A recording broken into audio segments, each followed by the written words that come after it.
Hey guys, welcome to the art show, the unnamed art show, generic art show with Tim and Ned. That's this me. time. Yeah, that is you. Yep. That's me, not and Simon. I'm me. Yep. So Simon's not here, which should be interesting because normally he is here.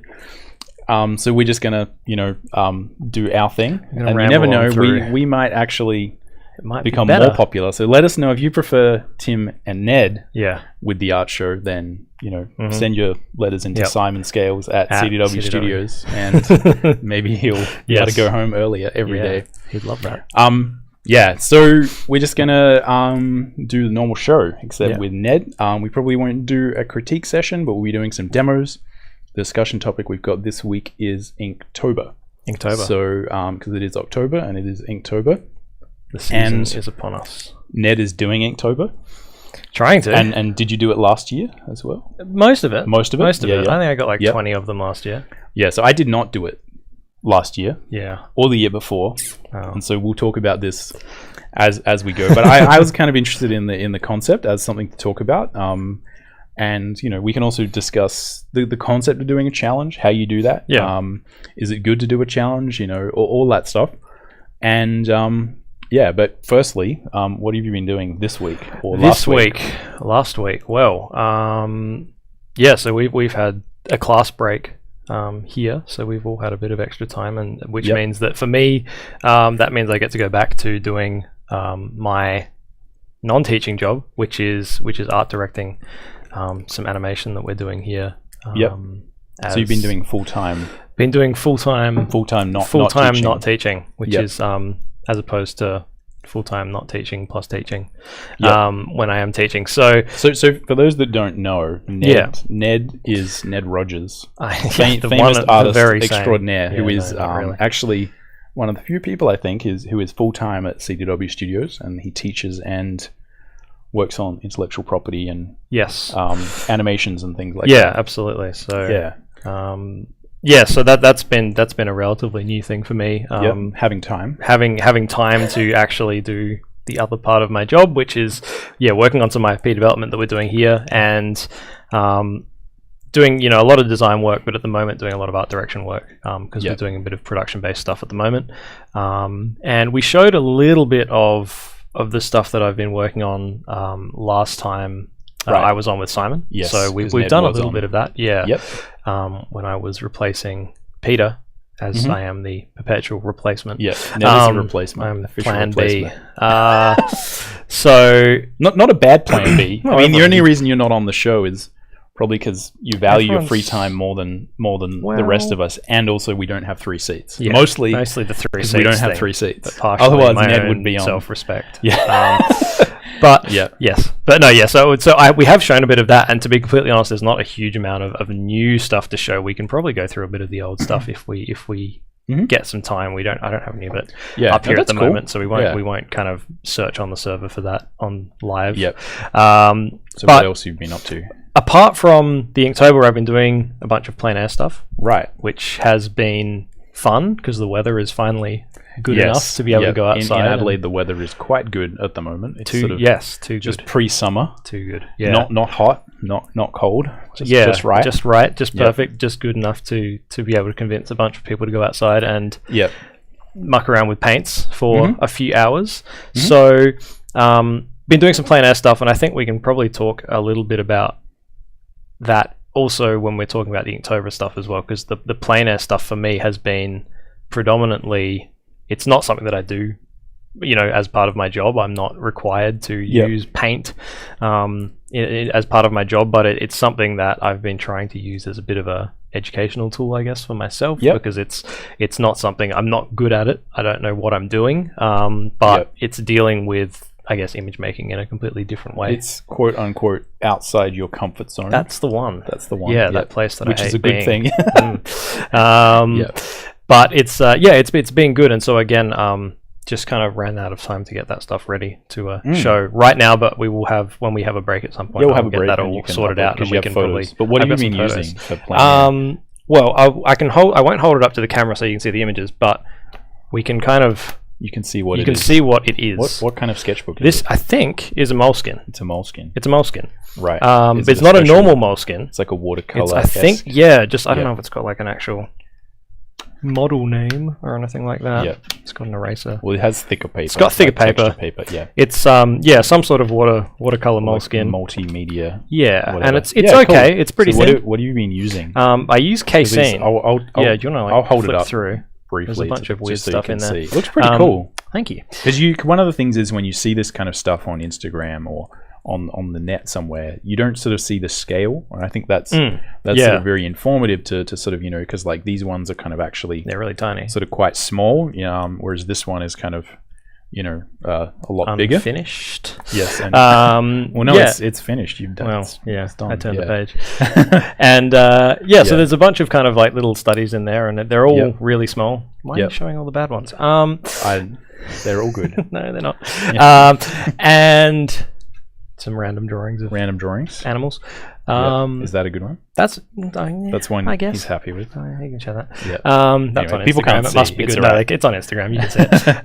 And so like I think because often you'll see these things like you said on the internet, and you're like, it must be like a painting that's like this big, but in reality, everything is really really small. It also just informs you, like sort of how, like what you're doing. You know what I mean? Whether you're sort of painting like this or whether you're kind of hunched doing this and also like how practical it is, because that seems like that would be very practical exactly. I mean, that's the main thing behind this is I'm sure I could probably actually do a much more involved painting if I had a full-on easel or something like that, but the reality is what are you painting in it with? So it's casein, which is very similar to gouache. Right. It's an opaque watercolor. I'm not 100% sure of the technical differences. I believe it's got something to do with the binder that's in it. It's got milk in it. I know that much. So why not gouache? It was cooler, it seemed. The main functional difference, got more street cred. The main functional difference is that when gouache dries, it's not waterproof. It will pick back up if you put enough water back through it. Yep. Casein does not. Right. Once it cures, it is waterproof. But is water like you mix it with water? Yes, you mix it with water, and then so it has like a milk protein. But I don't know. Right, it's a whole thing. Something chemical is happening that makes it water. But old school chemical. Because casein is like an old school thing, around. And there's only one company in the world where you can buy it, as far as I know, and it's way more expensive than it should be. But okay, so this is a street cred. This thing. Is a complete internet hipster. How much does rubbish? How much does we don't need to get into that. How much from going to if someone is interested in doing some plein air stuff, how much does it cost to go from nothing to have a sketchbook and a little thing and a thing of gouache, just as a ballpark figure? I think those Moleskines are about $30. Yep. Couple of good brushes, $5 a pop, so there's another 10, so there's 40 plus maybe 6 tubes of gouache, say $20, $25 again. So how much for casing? Let's put it this way: there's one place in the world you can get it. Most of what I paid was shipping, but I was out the best part of $250 before it arrived on my door. Wow! So I got quite a few. I think I got like 12 or 16 tubes. Yeah. So I have basically 2 full color palettes. Within that. Cool. And I think if you lived in the States, it would be half that price. Sure. But it was Amazon shipping that really wasn't screwed me over on that. Cool. But I think if you're thinking about getting into plein air, gouache is totally fine. Yeah, but it's probably similar to like high quality oils or something, like a similar sort of price. I haven't looked like down here at the art store that we have downstairs, but I think for a decent sized tube, you're looking at maybe like $12 a tube, but for a little one, like a normal one, which would last you quite a while, probably like $6-7, I think.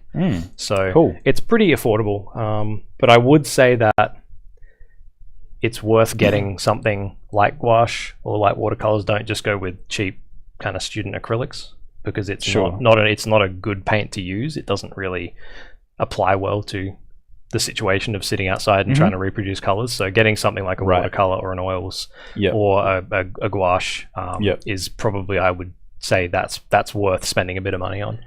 No, I found in general with that stuff that there is a difference between like what's so-called student grade, which I think is what they just call junk, more or less. Like it's kind of we will call this student grade, i.e. students buy this stuff because you probably look at the expensive real watercolors and be shocked. But this is okay for you to buy because you're a student, and it's mostly junk. Which is not to say, I mean, there is.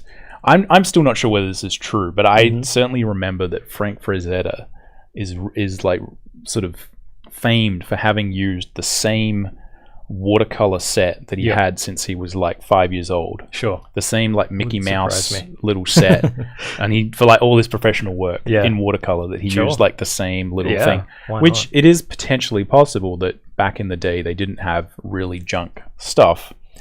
You know, but still, if you want to make good art, you can do it with anything. Oh, totally. But I have found that you're kind of dealing with real colors, and they're going to mix properly, and you're not going to get any weirdness and paints fade and stuff like that. I can't remember. This may have been something that I just made up, but I think I saw it somewhere, which was something along the lines of, when it comes to paints like that, and you're starting out, buy cheap stuff first. Yeah. Then as you use it, replace the ones you use enough to finish them with good stuff. Yeah. And then, because if you buy like a crappy set of student watercolors, say, you're going to get a bunch of like hot pinks and purples and stuff that you'll never use. Yeah. But occasionally you might need a little bit of pink, and you're like, oh great, I got it.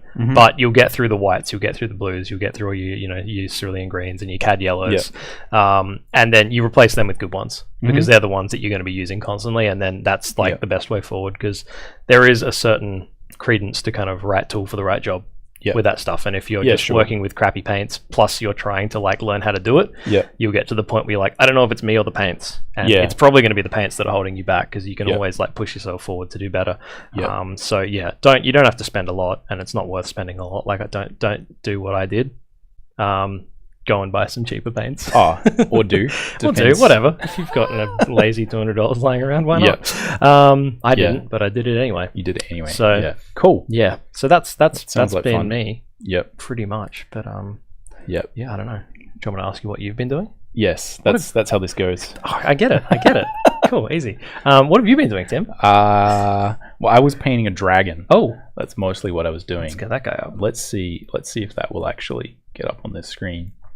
So again, like I think it's sort of interesting. Again, we were talking about this last week with Simon about the fact that we had masterclasses here a couple of weeks ago, and again, Ned and I are sort of like teachers here and professionals, but we still really enjoy going along to the masterclasses and kind of seeing what people have to say and to do and stuff like that. So it's I think one of the reasons probably you were looking at that plein air stuff maybe was because some of absolutely it was. But right. I think because there was a bunch of us from the studio. It was not really my idea to go out and do this stuff. Initially it was Cody and Nathan, who were two of the other guys who were working here, were really kind of the spearheads behind that, and I think they got some of the inspiration from seeing the workshops and seeing some of the plein air that Vaughan was doing.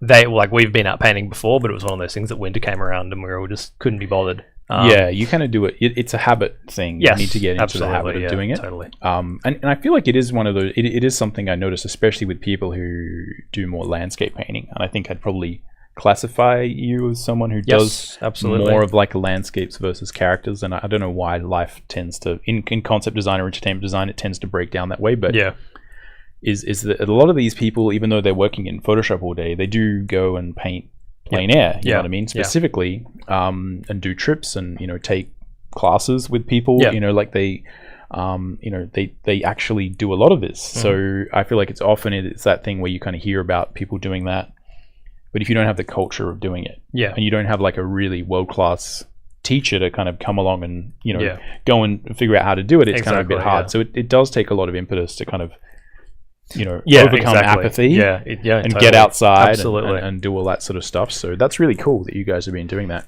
And I think one of the things that I was doing that I spoke about before was just I don't often paint things from start to finish. You know what I mean? Often I'm sort of doing stuff in line because I come from a comic book background and I find that sort of works, and I probably still find that works, but I wanted to have another go at painting some stuff because we had Itanzana come along, and he was, obviously he's like, sort of, someone who is really, really good at just painting, you know what I mean? Not sort of drawing stuff so much. So I wanted to have a go, which at sort of just painting something. Yeah. So I kind of drew a thumbnail for this dragon character, which again is, I still drew it out. Yes, but still a very important. But I was step. like, yeah, I'm gonna try and end up with So if you can get this on the screen, on the main screen, So I was sort of took the thumbnail and I just took these lines, which are like fairly sort of rough, but pretty much everything is there. And then I was just sort of playing around with using some different custom brushes and just trying to get comfortable doing that, and trying to apply a lot of that stuff while it's sort of fresh in my mind. Yep. So I kind of was bit more stuff. And this is sort of like in a similar vein to the plein air stuff, because that's actually the kind of painting I like. Sure. That's sort of a bit rougher, more suggestive, more sort of brushy, but it's often hard to make that connect with illustration, because artists really like plein air. Yes, but art directors and normal people are just like, more detail, please. More detail, please. Yes. Yeah. This is great. I love this painting. Can't wait to see it finished. Yeah, can't wait to see it finished. It's like, no, you don't understand. This is the best painting ever. Oh man, look at that. Look at the brush economy and the strokes and the surface of the painting and all these things and the soft edges and oh my god, and most people are Can you draw all the toes and all the blades of grass? Yeah. So I really like that sort of style of painting, but it also doesn't really intersect very well with cartooniness. Sure, yeah. Which is interesting. So I've often had trying to make those things blend is kind of it's a tricky thing. Isn't it? Well, it's maybe tricky and it's maybe just futile to a certain degree. Yeah, but anyway, I still kind of was playing around with this. So this is actually done with without not the brush tool but the pencil tool. So up until this stage, there's no opacity per se. Yeah, so right. It's just you're just color picking. It's like, so I'm trying to color pick and then make a stroke, right? So which is kind of, again, which is exactly like plein air. Yeah, which is a similar kind of idea where you're trying to paint exactly the thing and not sort of blend or build up as much. Yeah.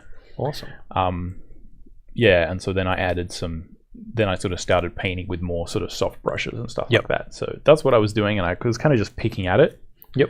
And also using some of the other things that Etan was talking about, where he kind of waits and sits on his paintings a bit, and I thought that was a very interesting concept, whereas I tend to kind of be like, it's been a day, it's done, and then I'll kind of be like, there's lots of stuff that's not very good about that, but I don't really care, because don't touch it again. Again, coming from a comic book background, a lot of stuff is about, it's in print already. Yeah, well, a lot of it is just about doing as good as you can. You know what I mean? And sort of seeing how that goes.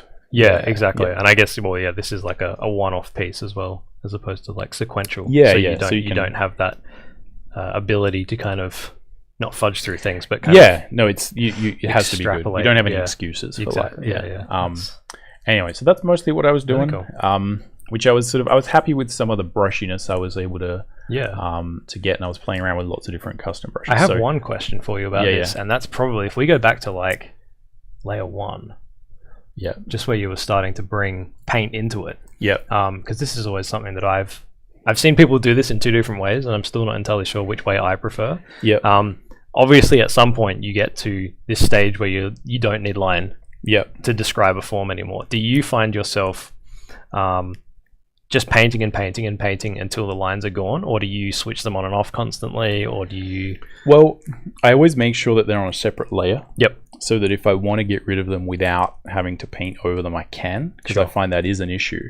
With this, though, I think I just kind of at some point just started, essentially, the way this still works, and I don't have the full PSD here because it was a bit big to kind of copy over, but everything is still essentially locked to a clipping mask layer. And so I kind of have a shape for, say, the characters. Right? And I have then shading clipped on top of that. And then I have lines at some point clipped on top of that. And at some point, I kind of just make layers above the lines. And then at some point, obviously, I kind of just merge it all down. But yeah, I sort of found that I try and make them soft enough that they kind of just don't so show you just through. turn them down to 30% and go from there. Yeah, because you can sort of see, like, you know, even in the finished one, right? There's still poking, there's a few still there, but most of the time they kind of get disappeared. Yeah, well, I guess they become the same size as the detail around them, don't they? Yeah. So they're no longer lines. So that's with that thing. But what I would say is, normally if I didn't have days and days to kind of fiddle around with it, I'd make sure I always keep it on a layer. Sure. And if at some point it's like messy and I'm gonna have to paint it out, then you can just sort of erase out that layer and sort of make that decision. But I found trying to do it without the line, I always struggle trying to do it without the lines like that. There's always that moment where you turn the lines off and you're like, oh god, that looks worse. That looks worse. Bring them back. Significantly worse. Yeah. Exactly. So I find, again, this way you can kind of let some of that, because at the end of the day, half the time you're going to lose all that detail anyway. You know what I mean? Yeah, exactly. And most of it's going to disappear. So, anyway, that's mostly what I was doing. Awesome. So let us know if you guys have any questions in the chat about stuff. Do we have the chat? Yeah, it's all good. Chat. Yeah, chat's working. The chat's working. No one's chatting. I want more chatting. We need far more. It's not chat without chatting. It's just a lonely. Yeah, ask us some questions. A lonely box. Although it is entirely possible not many people are listening, because this was not advertised that well. Yeah. Plus, you know, I'm here. So plus it is Ned. I wouldn't watch. All right. So I guess we can sort of move on to the main discussion topic. And you know, we don't have to sort of talk like heaps about this, but the concept is, you know, just basically Inktober exists. It's October. I noticed you're doing Inktober. It is. I'm doing it. You're not. Well, I will talk about whether I am or I aren't as we go. But so Inktober exists. You know, Google it, check it out. I've been looking for the list. So this is an official prompt list, is it? Apparently, it says. Official. Cool. It's got a hashtag and everything. So again, like Inktober is a challenge created by Jake Parker, or instigated by Jake Parker, and now sort of, you know, I think he still sort of like runs it. It's his idea. His thing. He kind of released it into the wild. Which is still his thing. It's a cool idea, and basically it's just you do an ink drawing every day in October. Pretty much, that's it. Yeah, and so we don't need to talk about what it is, because either you know what it is or you can watch this video if you go to the website, which is up here. So I guess like you have done it in the past. Yes, I've done it. I think for the last 2 years, I've made a relatively concerted effort to do something other than the first 3. Did you put them on Instagram? Yes, the 2 current ones are indeed on Instagram. I will find them. Google me. Don't make me do it myself. That's not me. Someone created that. Really? Which is interesting. I don't know who it is. Yeah, it's amazing. I love it. How did it get the number? How did it get above you? Who can say? Is that just because everyone clicks on it? Probably. It's probably Cody. Is it that one? Yeah, that's the one. There's me. There's you. There's my stupid head. Oh, this is my Twitter. What's going on? I haven't used that for years. That's it. You've been officially hacked. It's all over. I think that's. You should make one saying. I should really actually. I hate Ned Rogers. I think if you go to my website, there's a link to my Instagram. If not, I can find the URL. See, I'm just curious. I'm always curious how the internet works, but this may be because this is using the current CDW. So that's why it's up the top. So that's why someone in this room created that website. Yes, and they've been going to it all the time. Ned_Rogers. Right. Instagram. Is it? I thought I had a link. I don't have a link. Crap! I'm just advertising myself at this point. Talk about your Inktober thing. Yeah, so I've done a couple so far. My thing this month is that I bought a bunch of little index cards. I found some really nice blank, crappy index cards. I'm just like completely perplexed at how impossible it is to find me. Maybe if you just try like Instagram.com/, don't go to my DeviantArt. Good lord. Just try the URL, just like Instagram.com/. Is it with a D? No, I hope not.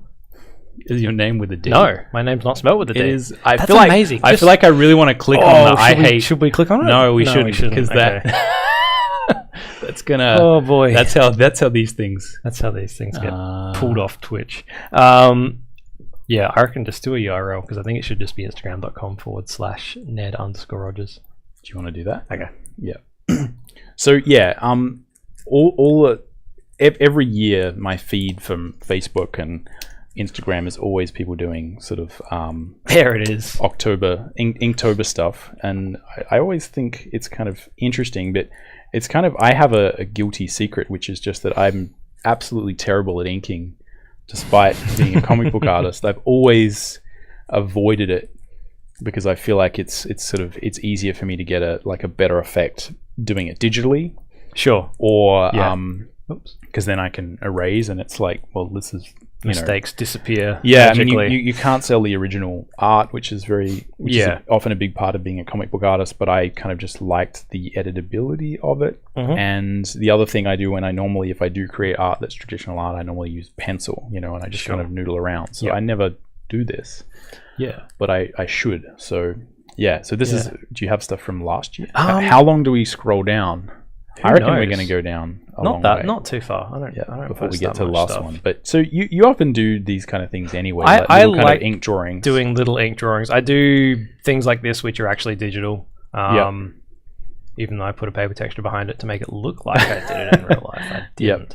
Play a lot of Battlegrounds.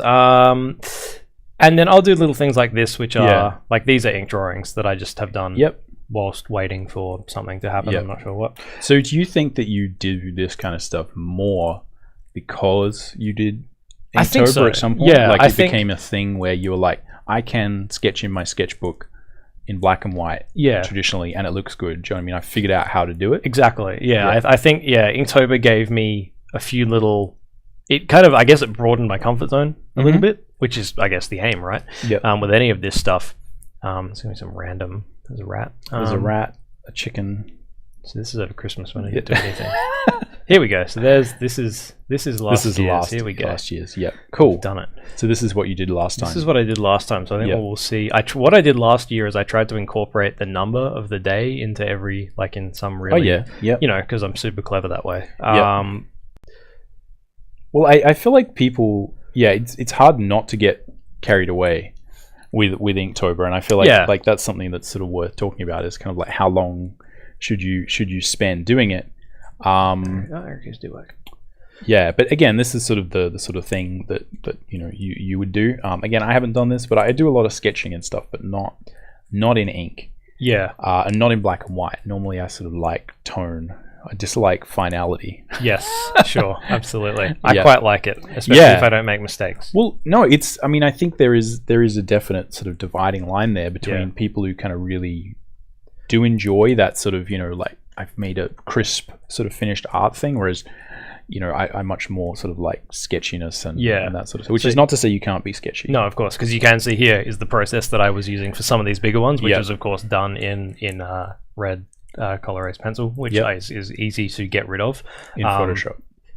It's actually the one I have is actually really easy to erase, which is really nice. So I actually just went through and erased these, and then I think there's a bit of Instagram-y filtery stuff on this. I also have a horrendous habit of collecting pens, which is I buy them purely based on how they look, on how they, and I mean the actual pen itself. I buy based on how it looks, not on how they actually draw. And so Inktober is a very good reason to get rid of some of those pens. Use them up, get rid of them. So there's some brush pen and stuff in here. It's like it's one of those things, and then I had a red pen which was still ink, and so I had one of those awful Artline 0.4s that always end up breaking, so I used that until it broke. But cool. It's so you can I draw a lot of little cars and stuff like that. You can see a little character in there, which is one of the reasons why because I did notice, like, a lot of people, I feel like looking at this, over the last, I don't know how many years it's been, but it's been a lot of quite a few years, and we've known people who would come to sketch groups and that sort of thing and be doing their Inktobers, and it does really feel that it sort of allows, it sort of gives you permission to draw in your sketchbook, and also to create images which are of a certain level of finish, I think, in your sketchbook, which like something that's kind of not just, oh, it's like a doodle, you know, something where you're sort of saying, no, I'm going to put it on the line and say this is a thing, which is sort of interesting. So I thought we would sort of talk about like, you know, whether it's good to do a challenge, you know, which is, I mean, probably the answer is yes, but you know, I think it's a bit more complicated than that. And also just to look at maybe if some students or people who are just sort of starting out with this would like some inspiration or some places to go for different sort of inking styles, because I feel like that is one of the things where even me, I kind of do associate inking with the concept of it being finished, right? Like cleaner, because these days it's so easy if you want a sketchier style to just process pencils, or to just scan the pencils, right? So one of the reasons that inking sort of existed, right, like the concept of doing stuff with line and ink, is just because that was one of the only ways you'd be able to reproduce anything, right? Like pencil wouldn't sort of photograph properly or reproduce properly, you know, in, you know, the late 1800s or, you know, sort of like early 1900s. That just wasn't possible. So that's a big reason why it sort of exists.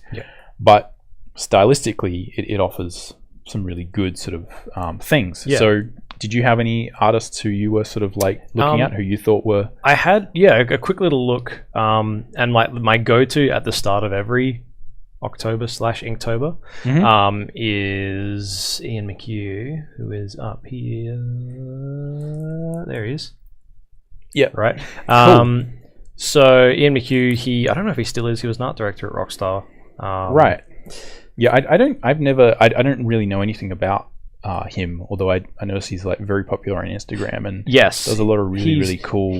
I've always found him interesting because his personal work is absolutely nothing like what he does at Rockstar, right? Like he's art it feels like he's got a Grand real Theft Auto style. games, and but he's got this really cool style of these kind of like chunky industrial mech kind of / industrial revolution scenes, which he does a bunch of. But then he has this really nice inking style, which I've always just found super attractive. And so great shape design, really nice shapes. And so this stuff is not Inktober stuff. This is just stuff. Sketchy stuff, but he has started. You can see people start to warm up before in September. People are kind of like get the pens out, because I think that the thing that's probably, because I don't know, like for me, most of the people I know exactly what Inktober is, right? And it's sort of like it feels silly to sort of talk about it, but I guess we're sort of, I would say the most people who are listening to this are going to be students, right? And they may not know that it is a thing. Or, you know, what to do or whatever, or whether you have permission to do it, or, you know, how to. The biggest thing, right? But people, it's I feel like it's quite competitive these days. Like, I think people take it really seriously in terms of how much effort they're putting in. You know, when you see like professional artists who are working, you know, I'm assuming every day, and they seem to be putting at least a couple of hours into these things, which I find, you know, sort of, it's really cool. But it has become a thing where like people are serious about this, you know. And I think if you can do a really good Inktober, probably you can gain a lot of followers and, you know, sort of like do that. I think you I mean, people enjoy it, but I'm, you know, to be more cynical, like. Yes, it is competitive, thing. Right? And you know, like I think there's a couple of people who I, you know, like noticed were actually, you know, like selling art books and things of their Inktober collections and things like that. So it's kind of it has a fairly large amount of sort of I think it does. I think I was quite surprised. I think because I was posting one of my little sketches the other night, and I went to type in some hashtags, and it brings up like how many other people have used that hashtag. And I think the Inktober 2017 one, as of yesterday, had something like 400,000 public posts already.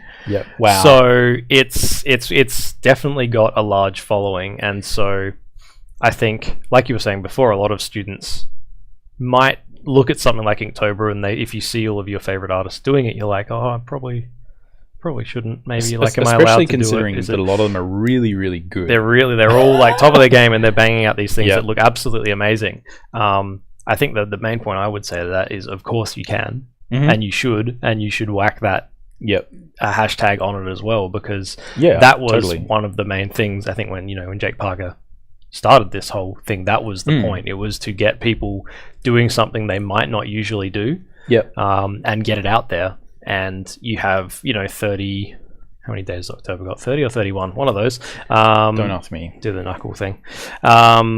Where, you've got this long period of time where you have this opportunity to, at the very least, do a few sketches that you can put out there, compare against what people who are really, really, really good at this are doing as well, technique-wise and content-wise, but also just get it out in front of a bunch of people who are actively looking for this kind of stuff, because you get these these really beautiful images, stuff like this that people like looking at, and this is the month that the people who like looking at this stuff know that there's more of this stuff to look at. And I feel like I don't put a lot of thought into like advertising myself on Instagram or anything like that. I just put stuff up there as a for posterity, but you notice more and more people coming through and looking at this stuff, in October, just because it's a thing, and they're searching for things that have, hashtag Inktober on them. So he was kind of like the main one that I was going to point out, just because I really like his stuff, and I think he's really interesting in the fact that he has this like real dichotomy between, or not even dichotomy, it's a trichotomy between the things that he does professionally, the things that he does for fun in Photoshop, and then the things that he does traditionally in ink. There's this real kind of like triple threat, which I think is really cool. So if you don't know who Ian McHugh is, go check him out, but I'm not going to plug him any further than that. It's not like he needs the help, but so that was kind of the main one. I know you've got a bunch of guys. We've got a bunch of people up here. I don't not in any particular order. So just to go through like a couple of people who you could be worth sort of like like checking out, and maybe we can like dump some of these links into the chat as well. Yes, absolutely. So you can do that while we're sort of talking about.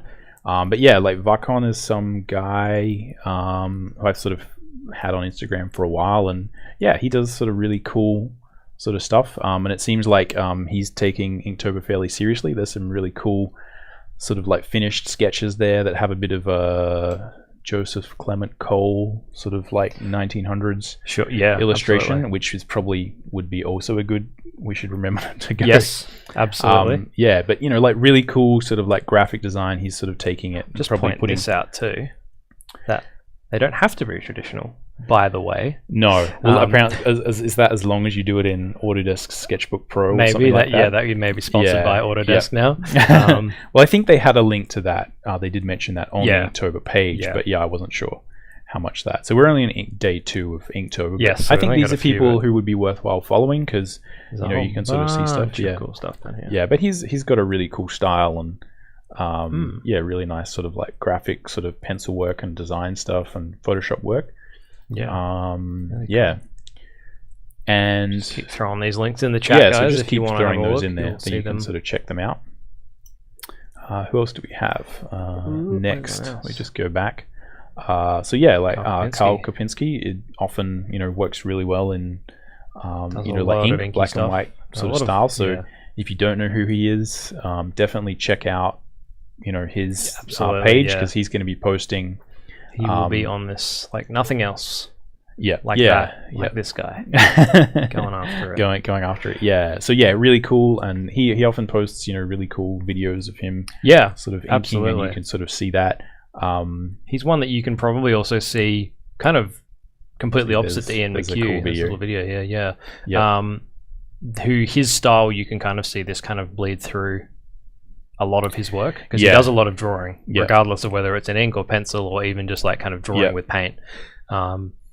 Kind of really cool to follow his process and style through all of those different mediums, because he does work in a bunch of different mediums. And very proficient in all of them. I feel like this is very much in his wheelhouse. Absolutely. Which is really cool to see. So again, you can see it's interesting. You see people who work in like a completely different medium, like have a go at ink for Inktober, and then you see people who are kind of like just doing like this is what they do, but they putting a hashtag on it. They put a hashtag on it and make a thing out of it. But I mean, it's one of the things is I feel like it's like Inktober in general is a really good example where you can try something new and constantly get inspiration for doing that thing. Exactly. You know what I mean? Which is probably the reason that it's worth doing it in October as opposed to another time, because you're surrounded you can see videos like this and be like, oh my god, I need to get I need to do that thing right now. That pen. It looks really fun. Yeah. So who else do we have? We had a couple more. Yana. Yeah.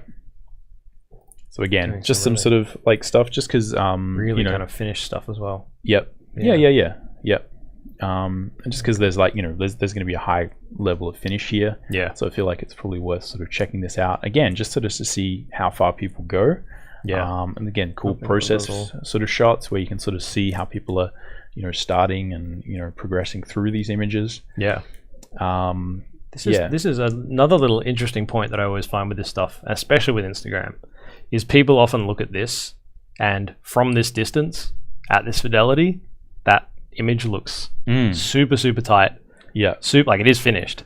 Yes. The proportions are great, the gesture is great, the forms are great. Yeah. But one thing that, especially if you haven't worked with inks before, is that you realize that all of that really kind of perfect shape and gesture is made up with a lot of stuff that is not necessarily as surgical. It's still accurate, it's still really well placed, but it's not as surgical as you might assume. And I think that's one thing that I found, because I hadn't done, like, go back a couple of years, I hadn't done a bunch of ink. It wasn't something that I really, I did doodles in ink. I had sketchbooks full of crappy drawings, but I hadn't ever tried to finish something in ink, and not something that I'd be willing to put out in front of people.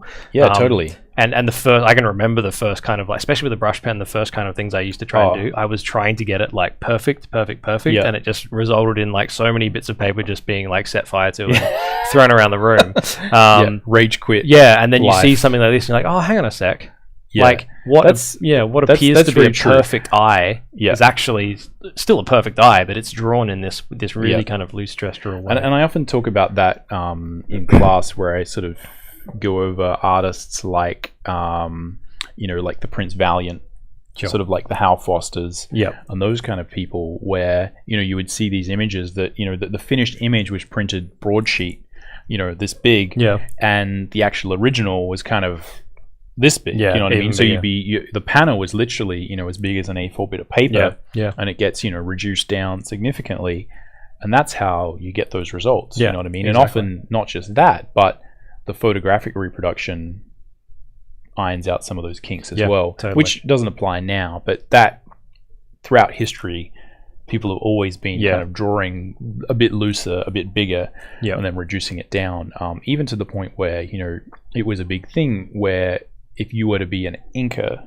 like in the Western kind of like American comic book system where you have pencilers and inkers, one of the things they drill into you is like you can't go too detailed because at some point the reproduction sort of just makes all that stuff, smudges it all together. So you would kind of have to know how to ink bigger so that when you reproduce it, it would kind of look clean. So exactly. That's always a factor is that like you even in Photoshop, I would say, you do something really big, and then just the process of like resizing that to a JPEG puts sharpening on it. It kind of like munges those little pixels together and sort of just adds that. Often, if you actually look at the original, the last little bit, you know what I mean? Yeah, it's often really surprising. Yeah, exactly. Yeah, totally. So do you want to copy that one into Let's copy that one in. I think I forgot Kapinski. Let's just go back and put that in as well. Him. What we got? Yeah. Cool. So Chris Samney is a comic book artist. And so again, like one of the things you sort of see is like, people who work in black and white ink all day, every day are sort of, comic book artists. And, they often, I feel like they're not putting as much effort often into Inktober as some of these kind of like illustrative, real, like the real Instagram artists who, seems to be like that's their life. But these are people who know exactly what to do with black and white ink. Yeah, exactly. You can see it's and again, super simple graphic approach here, which is also kind of in line with his style as well. We're obviously totally coming straight after Yana as well. You're getting something a little bit less kind of high fidelity, but just as cool. But that's where you can sort of, again, you can look at sort of comic book inking and comic book art to find different sort of styles. Absolutely. And, there's a million different people doing that and showing you how to ink and what their process is. Exactly. So who else do we have?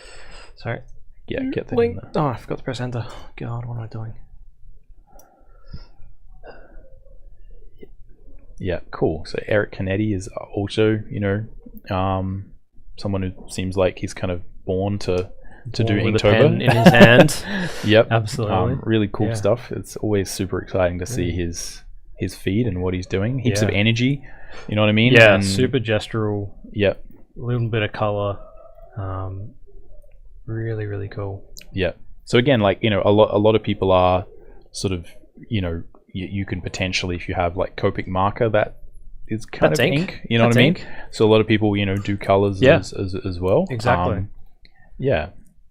Yep. Obviously, a lot of ink in here as well. So like, or he normally works. But again, if you're interested in, I feel like his just his style is kind of really worth looking at if you're interested in, looking for a way you could maybe do this challenge. Absolutely, that sort of jives with you. Yeah, because that's mainly why I'm like linking to all these artists, because I just feel like a lot of people are like, that's really not for me. But I think also people don't understand how many different styles there are. Totally, yeah, it's not just black and white. Yeah, and it's also, you can kind of, hatch and hack away at it. It doesn't have to be this I'm going to prepare to do my one little brush stroke, because you see, this is one of the things in general with style. I feel like comic book art really brings this out in people, where you'll see someone like, Karl Kopinski sort of do that thing and you're like, that seems so good. Yeah. I want to do that. But that may not be really how you jive. That's not really how if your brain doesn't work that way. It just may not work that way. It may work more like hatch, scratch. And it's important to realize that there are styles that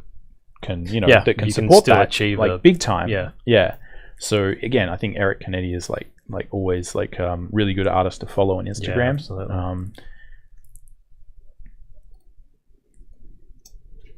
Who else have we got next?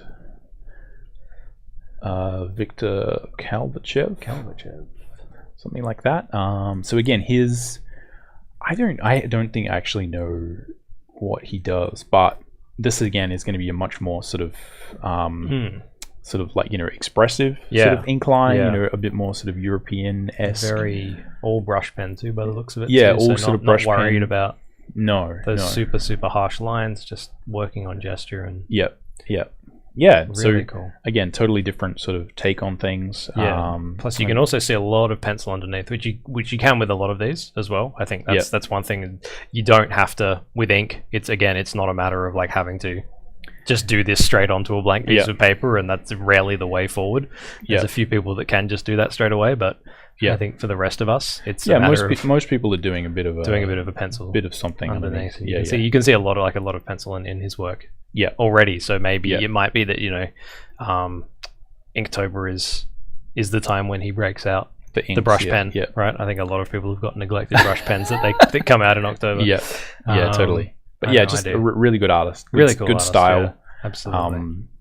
And a bit different to the others. So far. Absolutely. So, he's going in the chat.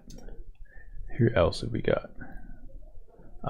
So Andrew Ma also is like, I really like his black and white style. It's something I often show to students and reference people because it's so bold and graphic, but I feel like there's a lot of sort of character there. Lots of different textural stuff. So I'd say definitely just for his ability to create good sort of old school black and white compositions is really awesome. And you can also add tone. Do you know what I mean? Like ink, ink tone and flat tone like that. Even like dry brushing technique has a really long history in black and white line art. So it doesn't just have to be black and white. But I think his ability to get that sort of old school black and white stuff happening is really cool. And again, you can see it has a really level of polish and finality to it, even though it's quite sketchy. Do you know what I mean? It's not like everything's like, It's nice and tight in areas, but there are other areas where you can just see it's really just broken away. Even like some sneaky whiteout in there by the looks of it as well. Totally. And you can use whiteout and use whiteout that sort of stuff. Whatever you want. Yeah, exactly. Yeah. So it looks like these are his actual Inktober. And you can see all the texture in there and stuff. Exactly. Yeah. Yeah. Really cool. I mean, this is a good point to talk to about what you were talking about, the reproduction stuff.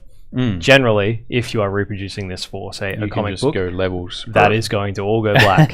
And so you don't also need to just sit there for hours soaking ink into the paper trying to get it all black, because if you actually ever if you ever get like an actual original ink sheet of someone's comic, it's covered in this kind of stuff where this stuff just fades all to black. And so the same stuff happens with all of these lines. They all just kind of get crunched, which is one of those things that gives a finished ink image the look that it has, is the fact that those levels get crunched. A lot of it is people are they're imagining what it's going to look like once it's been reproduced. Exactly. And stuff. That's it. Yeah. Really cool. Oh boy. And again, there's one of the reasons that people do that is, again, like that you would reproduce it that way, just more sort of publishing trivia and stuff like that. Because again, I feel like a lot of people don't know. Like, you would look at this, and a lot of it is like, why would you not just draw it in pencil? Yeah. So one of the things that would happen is that often you kind of want, I think historically, the color plates in printing have a lower resolution than your kind of black plate. Okay. Especially when you're doing that comic book style. So in comic books, where I think a lot of this inking originates, your line work, so all your lines and your text kind of have a very sort of crisp sort of resolution. They're often done at 1200 DPI, and they're kind of reproduced again on a bromide camera to be black and white, right? And that's printed super crisp. It's printed, I think, like almost in a different way. Do you know what I mean? It's like not half-toned, right? When it's printed or something like that. I could be speaking improperly, but I'm going to nod and agree. That's my understanding. Yeah. So it needs to be black and white, right? Like the lines, there's no grayscale, right? Because it's not printed like as a half-tone, and that's what allows you to give that sort of crispness or something like that. Okay. Certainly, if some of these things that you have these historical things and they sort of continue, and then they are half-toned now, because half-tone's got to the point where it's got enough quality. But anyway, I feel like that's often it's important. It's important to point out that that's why that would happen. And so you'd print, often the actual lines would be at 1200 DPI, and the colors would be at 75 DPI or something like that, right? Like much lower. Much lower. And then you put it together, and it would sort of be quite crisp. That's often why you kind of crunch it down. You know what I mean? The same with comic books, right? So you're reproducing for a particular type of thing, and that's what allows you to get that feeling of crispness with probably a fairly low quality printing apparatus. Cool. Okay. Yeah, because you couldn't just print a photo. No. You know, 50 years ago, that just take it didn't happen. Take it to Officeworks. That's fine. There was no Officeworks. What? Well, they just sold paper clips. Okay. Yep. They sold actual office equipment. Yeah. So Pete Draws, Peter Young, is in the chat room, and Peter has also done Inktober. He has, but is Pete doing Inktober? No, he says he can't do it this month, which I think is a terrible excuse. Okay. Yep. But anyway, that's no good. Yep. So again, speaking of people who are doing Inktober, so Xavier Collet is. I don't know. I think I know of him because he did a book, a French book with the same sort of editor that I had. Okay, cool. Yeah, and he actually did his books fully painted. Wow. And but he always does a really, really good job in Inktober. Yeah.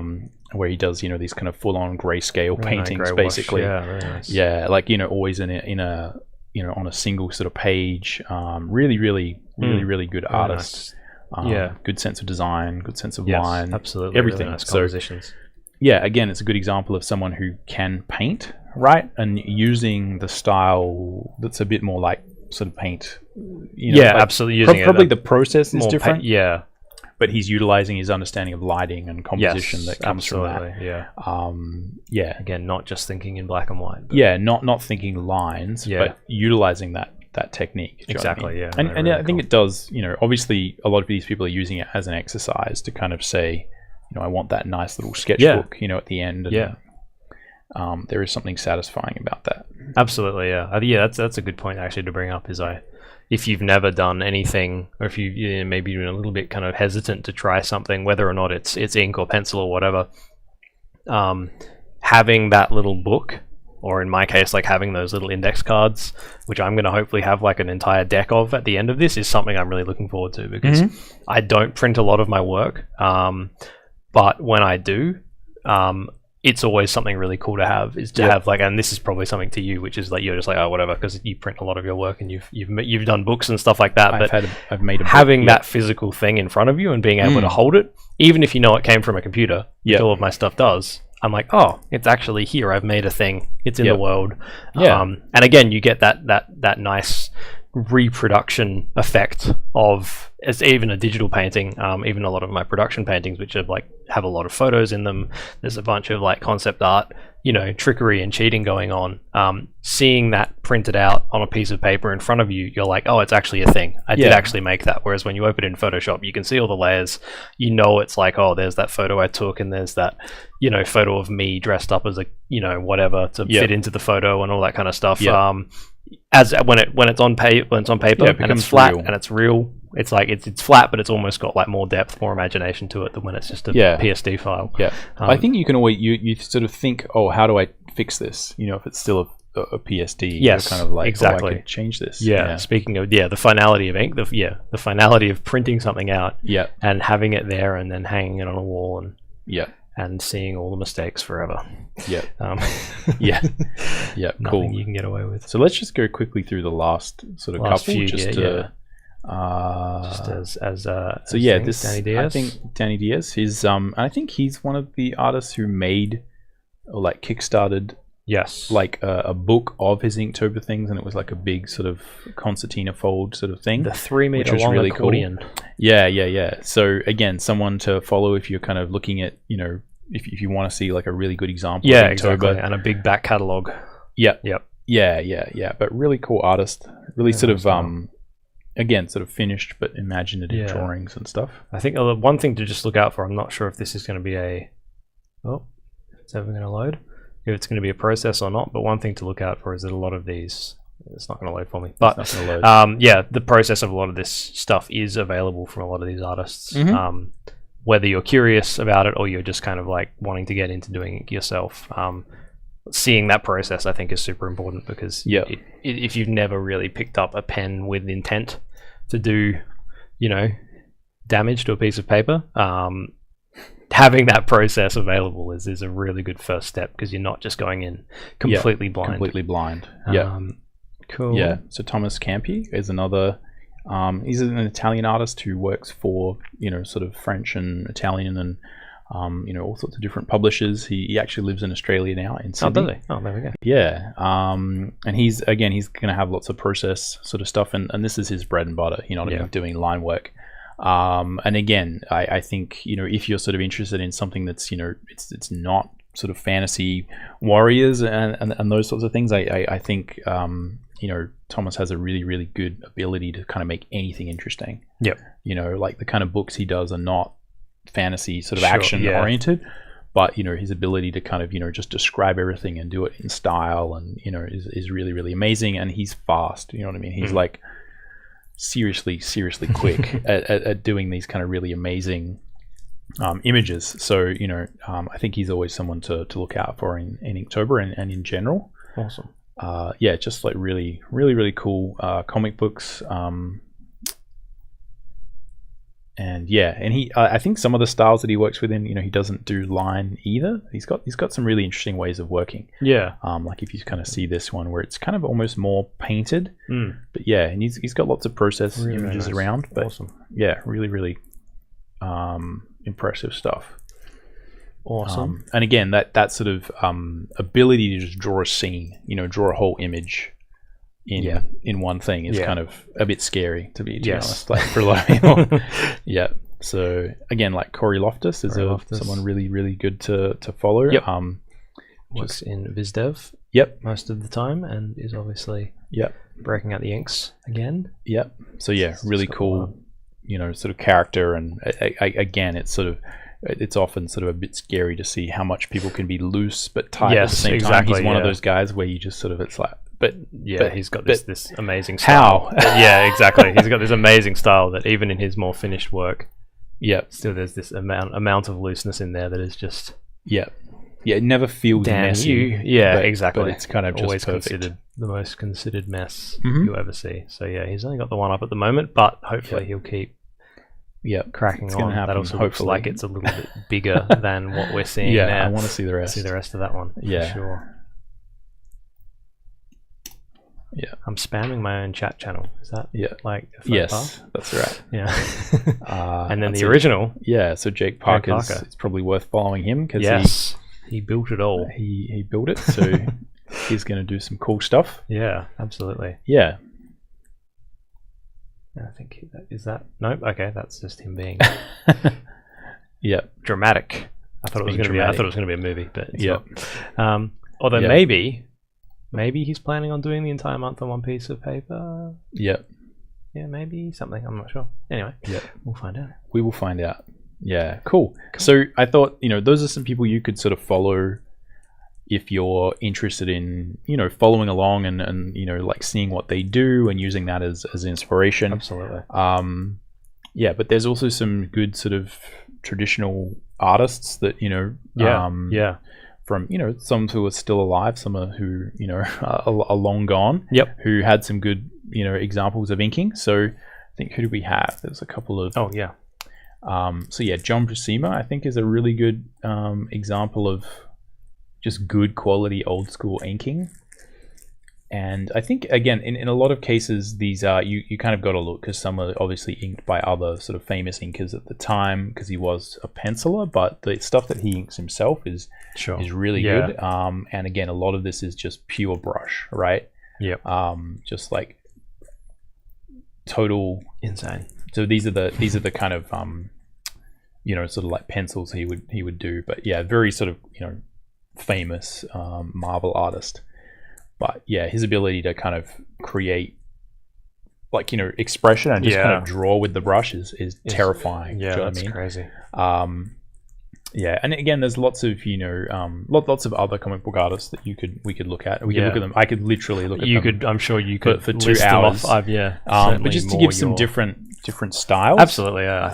Again, Frazetta, I think, is someone who is really worth looking at for his inking, because he was very much known for his sort of dry brush technique. Do you know what I mean? Like some of the the best in the world, and his black and white sort of ability to just create something that's super graphic. It's one of those things where you think about something that is such a relatively simple technique, not to be reductive, but it's just the ability for him to exude his own style through it, I think probably speaks to exactly how good at it he was, because you can look at it and go, that's a Frazetta.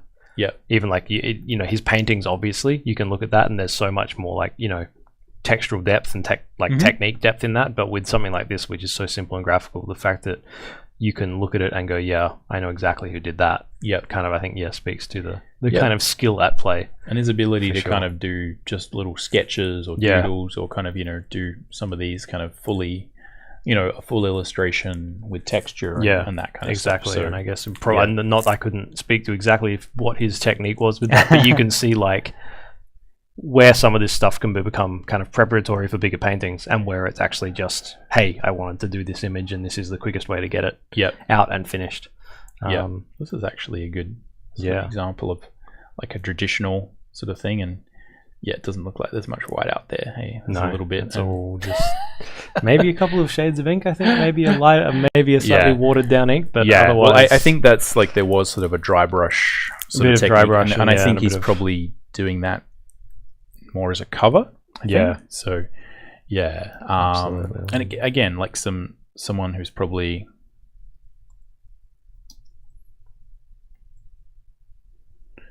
Joseph Clement Cole is also someone who's really worth looking at for like old school sort of black and white illustration. Just overall composition and that sort of stuff. But again, if you are thinking more painterly, you don't want to kind of create stuff that's cartoony, that's sort of inked. He's a really good sort of example of someone who's just basically creating full illustrations in black and white with sort of texture and rendering, the whole thing. That's actually a good point. You've got like someone like Yuji Shinkawa. Yep. Famous for designing a lot of the Metal Gear Solid sort of stuff with a very sort of expressive ink line, and also relevant because he was a concept artist. You know what I mean? And that's actually what. Let's see if we can get some big sort of images, but because he actually did production work. Working with a brush pen. This medium. That's it. Yep. So it is very much worthwhile. Yeah. And I think also the process of like being focused is really good when you're sort of inking and just drawing something straight off where this is it. You know what I mean? Yes, I need to sort of focus. Yeah. I think that's one thing I've definitely noticed, even though when I do my Inktober stuff, and it does tend to be kind of comfort zone stuff that I'm relatively happy to draw, which is mostly because it's after work and I don't have hours and hours to spend on it. Yeah. But knowing that once that pen goes down, there's no taking that back. You might be able to cover it up if you're lucky, but if you stuff something up, there's no real taking it back. It does force you to focus.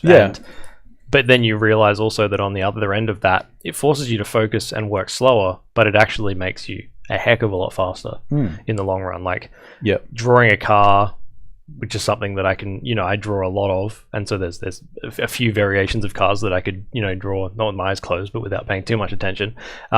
Even in ink, I'm way faster because you don't have that finicky thing in your brain going, oh, that wasn't perfect. Maybe you should Control-Z that. Maybe you should get rid of it. You just it forced you to focus, which I think is really useful if you're wanting to become a concept artist, because a lot of what you need to do is focus and finish. Commit to an image and sort of like execute. And I think that's you can see that kind of really play out.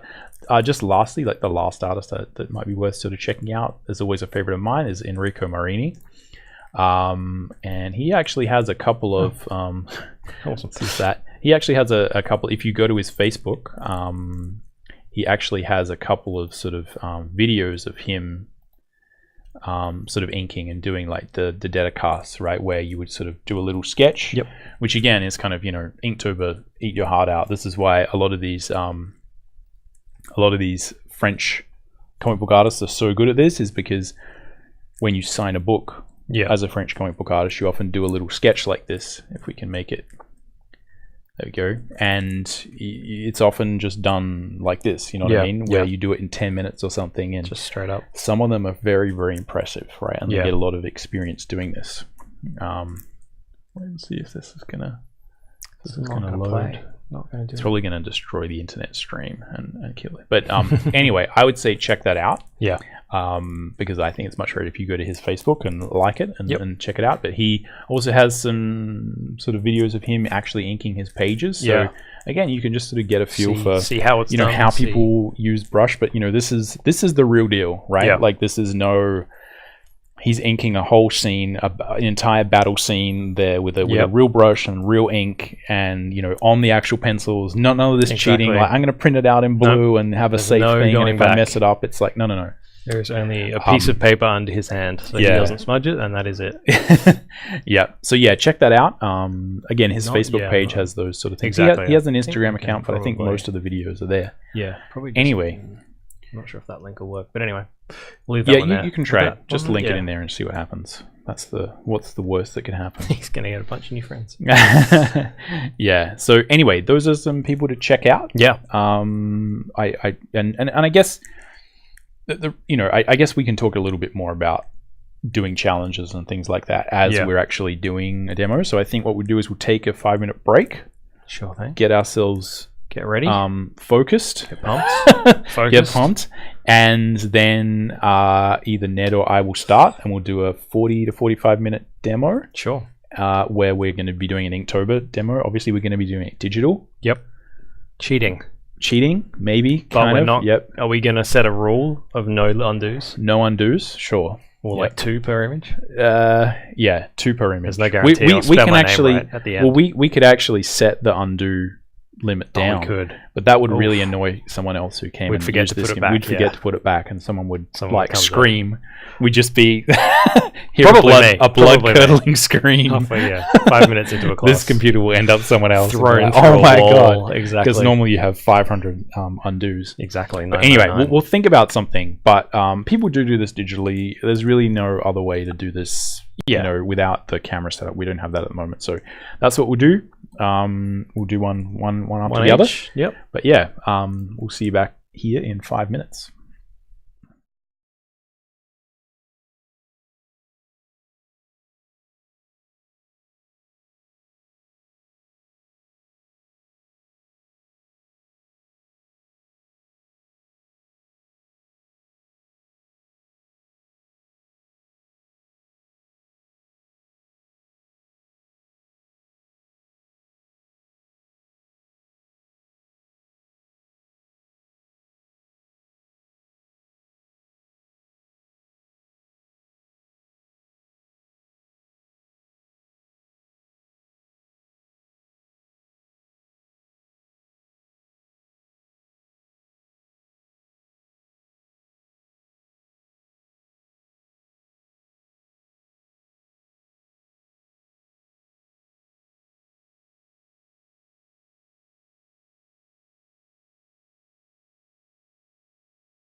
All right, guys, welcome back. So we are reorganized, and I'm going to do a drawing, and then Ned's going to do a drawing or an inking. Yeah. So I guess the real question is like, should you at home? Should you also do Inktober? Do Inktober. So you're doing it. Have you not done it some years? How do you find it? I'm trying to think. I can't remember how long ago it finished. Started. The other one. I'm not sure. Can you think off the top of your head? Because I think it's been going for about maybe 4 years. It feels like something like that. Yeah. I don't remember it from like ages ago, but then I stumbled across it. I can't remember who introduced me to it, but it was one of those things where I think since the last 2 years when I've done it properly, I've kind of kept up with it pretty well, and I've definitely noticed kind of an uptick in just general. I've got a pencil version of that brush too, if you would like. That's right. But yeah, it's one of those things where I don't think I've really stopped doing it since I started. And I think it's also just because, it is a good tool for, and whether or not this is because it's ink or because it's, 30 consecutive days or whatever it is, it's a really good tool for forcing yourself to actually sit down for, if it's only 10 or 20 minutes a day, or even if it's like 2 or 3 hours, sit down and actually just get something done. Yeah. Even if you're not super happy with it, it's, for whatever reason, I think like, also we're allowing selections, are we? Is that a? No. Oh, okay. All right. Okay. I don't care. Actually, we probably should. Yeah, we can erase. Totally. Of course. No, we can use selections too. I don't know. I'm saying all this stuff just to make it harder for you, and then it's going to mean when I start drawing that the whole thing just falls apart. Ned's like, wait a second. That was all the stuff I rely on to do anything that's worth looking at ever.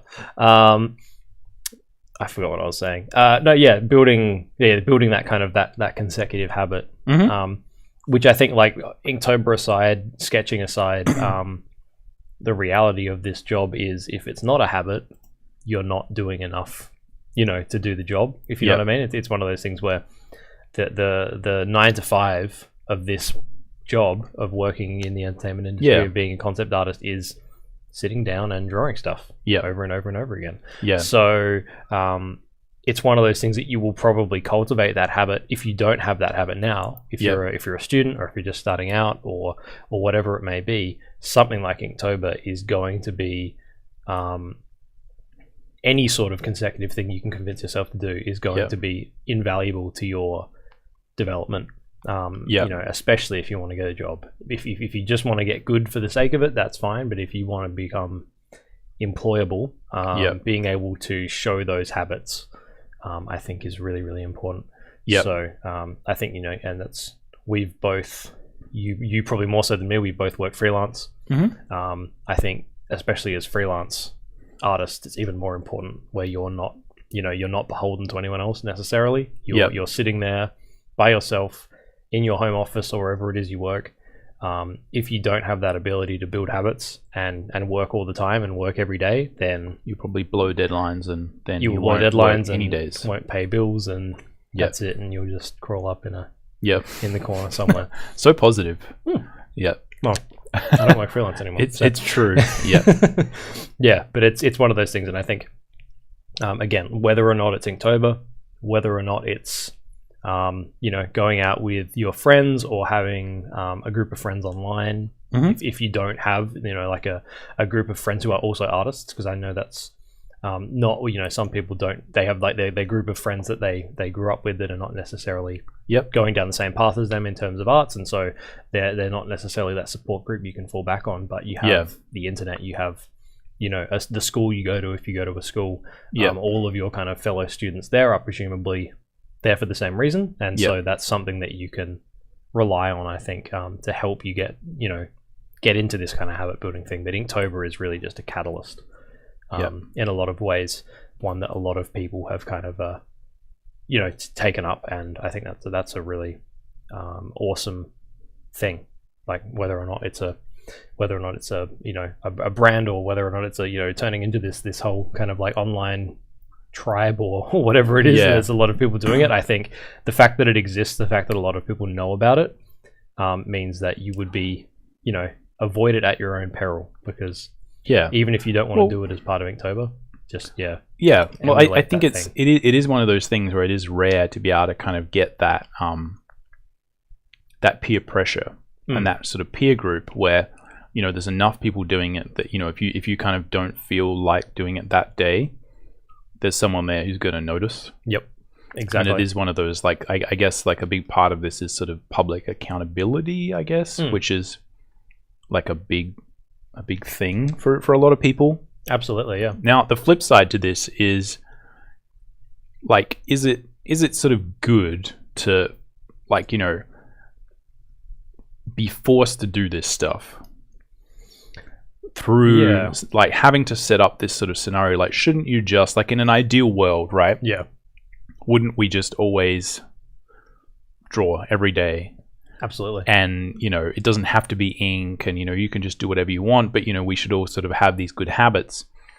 Hopefully, I think Inktober is about developing those habits. Yeah. But I know that, like, it does seem like a lot of people really struggle sort of maintaining that stuff. You know what I mean? Outside of the month, exactly.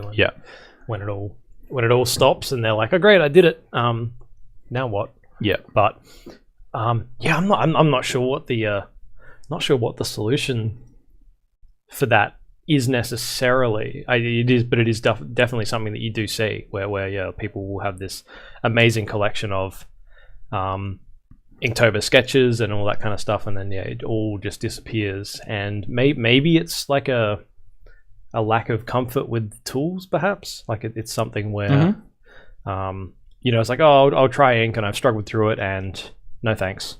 Yeah, not for me. Which is fair enough. That's totally fine. You don't have to enjoy every technique and every tool. But I think it is something where you do have to actually make that conscious effort. If it was kind of the kind of internet zeitgeist that is pulling you along into Inktober, you have to kind of go, okay, well, it did take me this online event to kind of get into this stuff. What am I doing? Like, what was I doing before Inktober? Like, what was my... If I'm spending, say, 20 minutes a night on an Inktober drawing, or 45 minutes a night, what were those 45 minutes full of before this month, and what have they gone back to being full of after this month? And kind of look at that and go, okay, well, is that something that really needs to happen now? Is it, am I still doing something creative, or am I just like sitting down and watching TV, or am I going out and socializing with my friends or seeing my family or anything like that? It's like some of those things are obviously really good things that you should do. Yes. Some of those are less important, right? Yeah. Like if all it took for you to get a month's worth of ink drawing done is that you give up like 45 minutes of Dota a night, you've still got the rest of the evening if you absolutely have to play Dota or whatever. But you can still bang out a cool drawing. It doesn't, and it's not October, and you still did that cool drawing. You're still getting all the development. You're all the skill. Also, I'd say practice. Like, for instance, if you don't know who Heinrich Clay is, but you do know what Dota is, probably priorities. Yeah, priorities. Yep. I don't think, did we link to Heinrich? I don't think we did. We didn't. We can do that later. Yep. Definitely didn't link to Dota. No. Don't play Dota. Don't do that. I think Dota is Defense of the Ancients. Is that right? I don't know. I do know. Yes, it is. I don't play it, but yeah, that's exactly what it is. It's Well, I actually don't know. Yeah, and I don't play it. No. Well, there you go. Yeah, it's one of those video games. You're so ignorant, Tim. It's one of those video games. One of them video games. Mm-hmm. But it's one of those things, because I know, like, I know don't play video games anymore because you made that conscious decision to be like, I'm not going to play video games anymore because they are sucking time away from getting good. I do play video games. I still play quite a lot of video games. It's like one of the things I do to wind down. Mm-hmm.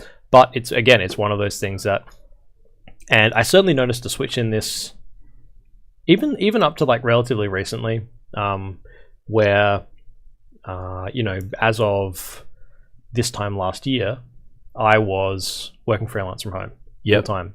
and teaching occasionally, but my 9 to 5 or 9 to 10 or whatever day job was freelance concept artist, right? Whereas now I am in-house concept artist / teacher as well, and it's a weird thing, and I don't know if it correlates to that change in kind of like my day-to-day running. But I certainly found that when I was at home, when I was freelancing, once I was done with my job for the day, whatever that was, I was like out. I was done. I'm like, that's it. No more. Get me away from the computer. I don't want to do any more drawing. I don't want to do any more work. Now, when I leave the office, I go home. I have something to eat. I'm back home. I'm back somewhere where I can relax. The actual ability for me to sit down and do a drawing, whether or not it's Inktober or not, has been like greatly increased. I'm much more willing to sit down and do something that is not the thing I'm doing for a job. It's like the hobby, so the hobby has come back.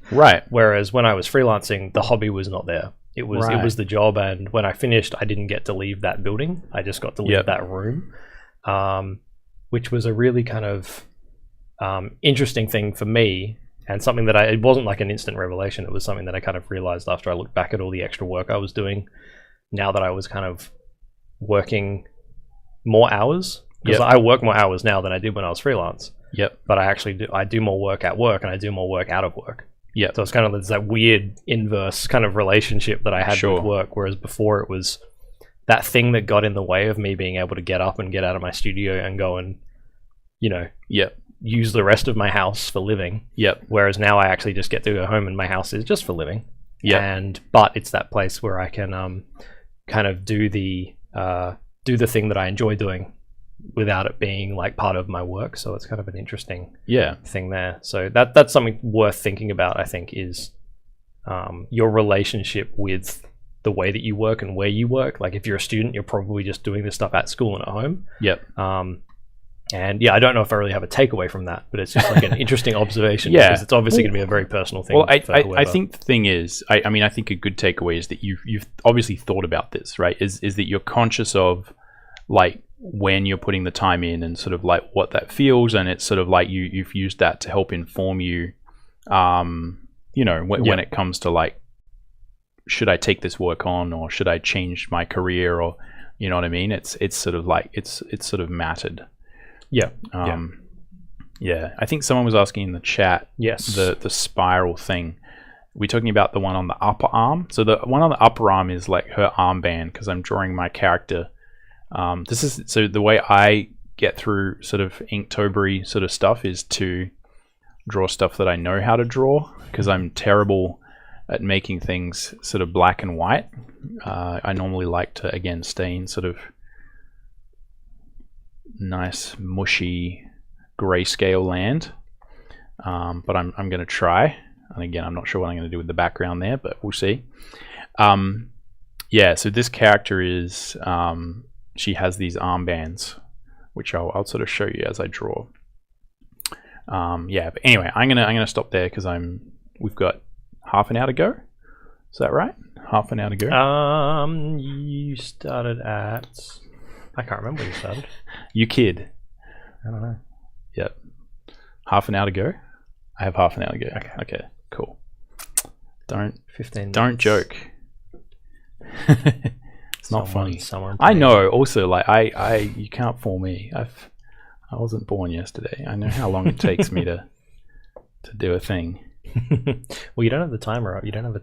Just I know that actually, I don't know if you've mentioned this on the on previous shows, but that whole idea of actually timing yourself and forcing yourself to stick within a time, on the topic of like habit forming and all that kind of stuff. I know that's something you've done a lot. It's something that I don't do as much as I should, but every time I do it, I find it to be this incredibly useful tool of productivity, where the first few times you do it, it becomes this horrendous mess of stress and all that kind of rubbish. But having a timer and going, okay, between now and 30 minutes into the future, I'm going to try, and that's the operative word, is you don't have to absolutely nail it every time, but I'm going to try to finish this certain stage of whatever it is I'm doing. And I use that sometimes when I absolutely have like a deadline to hit that is not moving, and it has to be done. And it's one of those things that, again, like sometimes you'll be like, I'm gonna finish doing all this line work in the next hour. Yeah. And maybe it takes you an hour and 15 minutes because maybe you don't quite get there, but it's one of those things that if you didn't have that timer, it would have taken you 3 hours or 3.5 hours, because you would have lost focus, you would have done something, you would have like fiddled around with some lines for a bit or whatever it may be. So it's one of those things that I think is worth noting again, probably. Yeah. Well, also, I think it's very easy to get sort of carried away and end up spending ages and ages and ages doing these topics, and I don't think that's sort of. I'm going to turn off that stupid thing. Where is it? Shortcuts. I'm not sure. Yeah. Oh, I know where it is. You know where it is? See, I'm one of these people that I just live with this stuff. I don't mind. It's Spotlight. Well, it's like sort of moving in and out. All right. So the question is, are we going to do undos or no undos? That's the question. So the way you could do this digitally is just to be like, lol, it's digital. I'll do whatever I damn please. Yep. Or you could maybe completely get rid of any undo on your computer, and you do that by going Photoshop preferences. What would it be? Performance, I think. Yep. In history states, we now have 300. Right. I can set that all the way to 1. You can't do none. You can't do none. Or whatever, right? Look, we're all professionals here. I feel like we can trust each other to not by reflex hit Control Z. What do viewers think? So, well, yeah, but should we do no undos? Or so one of the things you can do with ink is obviously I can sort of draw a line and then I can flip to white, and if I set this to my lines to multiply, what it'll do is it'll kind of erase that. I think maybe that. I think we can do that, and that is actually when I do digital inky stuff. That's actually something I rely on a lot in terms of a stylistic choice, because you get different shapes that you can create. Doing that stuff, and that harkens back to just using whiteout or white gouache or something over the top of an ink drawing to get that same result. So I think that's okay. Yep. Man, it is really hard not to undo. Yeah.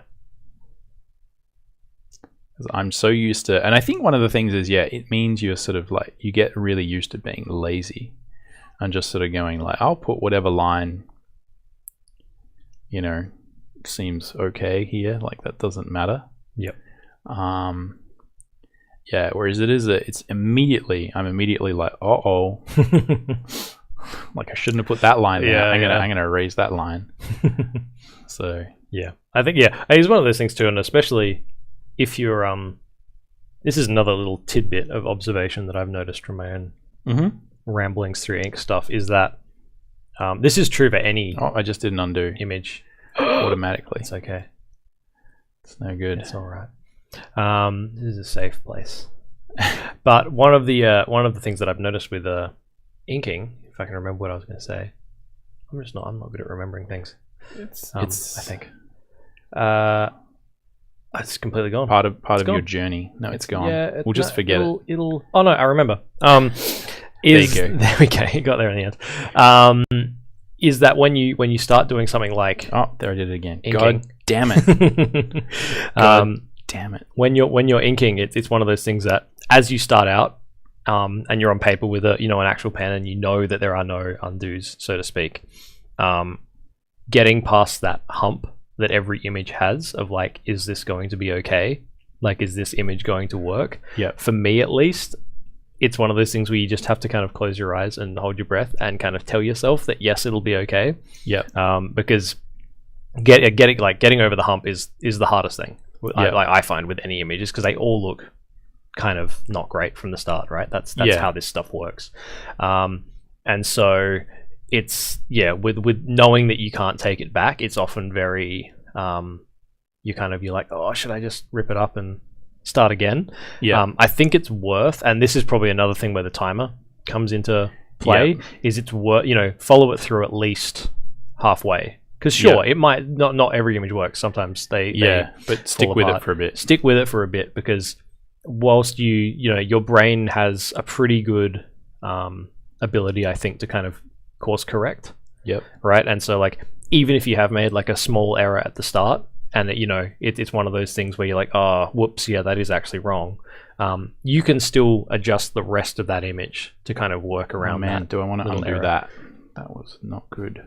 I can't really undo that unless I get rid of it all. And I think that would be... I don't think you would do that. That's not in the spirit. Yeah. No, it's not. So I feel like the real thing is often... Yeah, I tweak faces so much when I'm doing this. One of the things is I have found that, again, this is a Wacom... Which one is it these days? Because I forget what it is. It's the new Intuos Pro Medium. And this does make, I think, doing line work a lot easier. Especially, I feel like it makes doing line work when you're zoomed out a bit more easier. One of the things I've got is I have another copy of this window on the second monitor, so that I can, if I'm zoomed up a little bit, sort of see it. And I think that is one of the things why, normally I'm kind of more like, look, one of the worst things about Photoshop is that you can sort of I can be really zoomed up here, right? And then you kind of like zoom out, you're like, oh no, that's not very good. Yep. And that's why I think you kind of need undos in Photoshop. Yeah, because exactly. It's not good. It's an awful tool for doing art with. No, exactly. Especially it has its own for line work. Foibles, exactly. Yeah. But this is kind of like cruel and unusual punishment in a lot of ways, because this is not. It's not really how I don't think how anyone would work in Photoshop, just because the tools are different, right? Yeah. Like if we had, and also just because there's that muscle memory, right, where you're just like reaching for Control-Z because it's just something you're so used to doing. If especially on like an Intuos as well, I think like maybe if there was a Cintiq in here, you would be getting slightly closer to being able to just sit there and quite happily kind of ink. But even so, it's a different thing, and everyone is going to you can only break so many years worth of this is how I work. Especially in the course of like one demo. On a Twitch stream. I would say definitely don't bother with any of this nonsense at home. Like just draw. Just if you don't have pens and you're like, I want to do Inktober, and like just start digital. Doesn't matter, you know what I mean? Or I think I think they said like Sketchbook Pro, they have a link to that on the Inktober site. I think from memory, people were saying that is a better kind of pen system thing. Sure, yeah. I've used Sketchbook Pro a little bit. I don't think I gave it quite enough time to get past my initial kind of misgivings with it, which came purely from the fact that I was so ingrained in using Photoshop.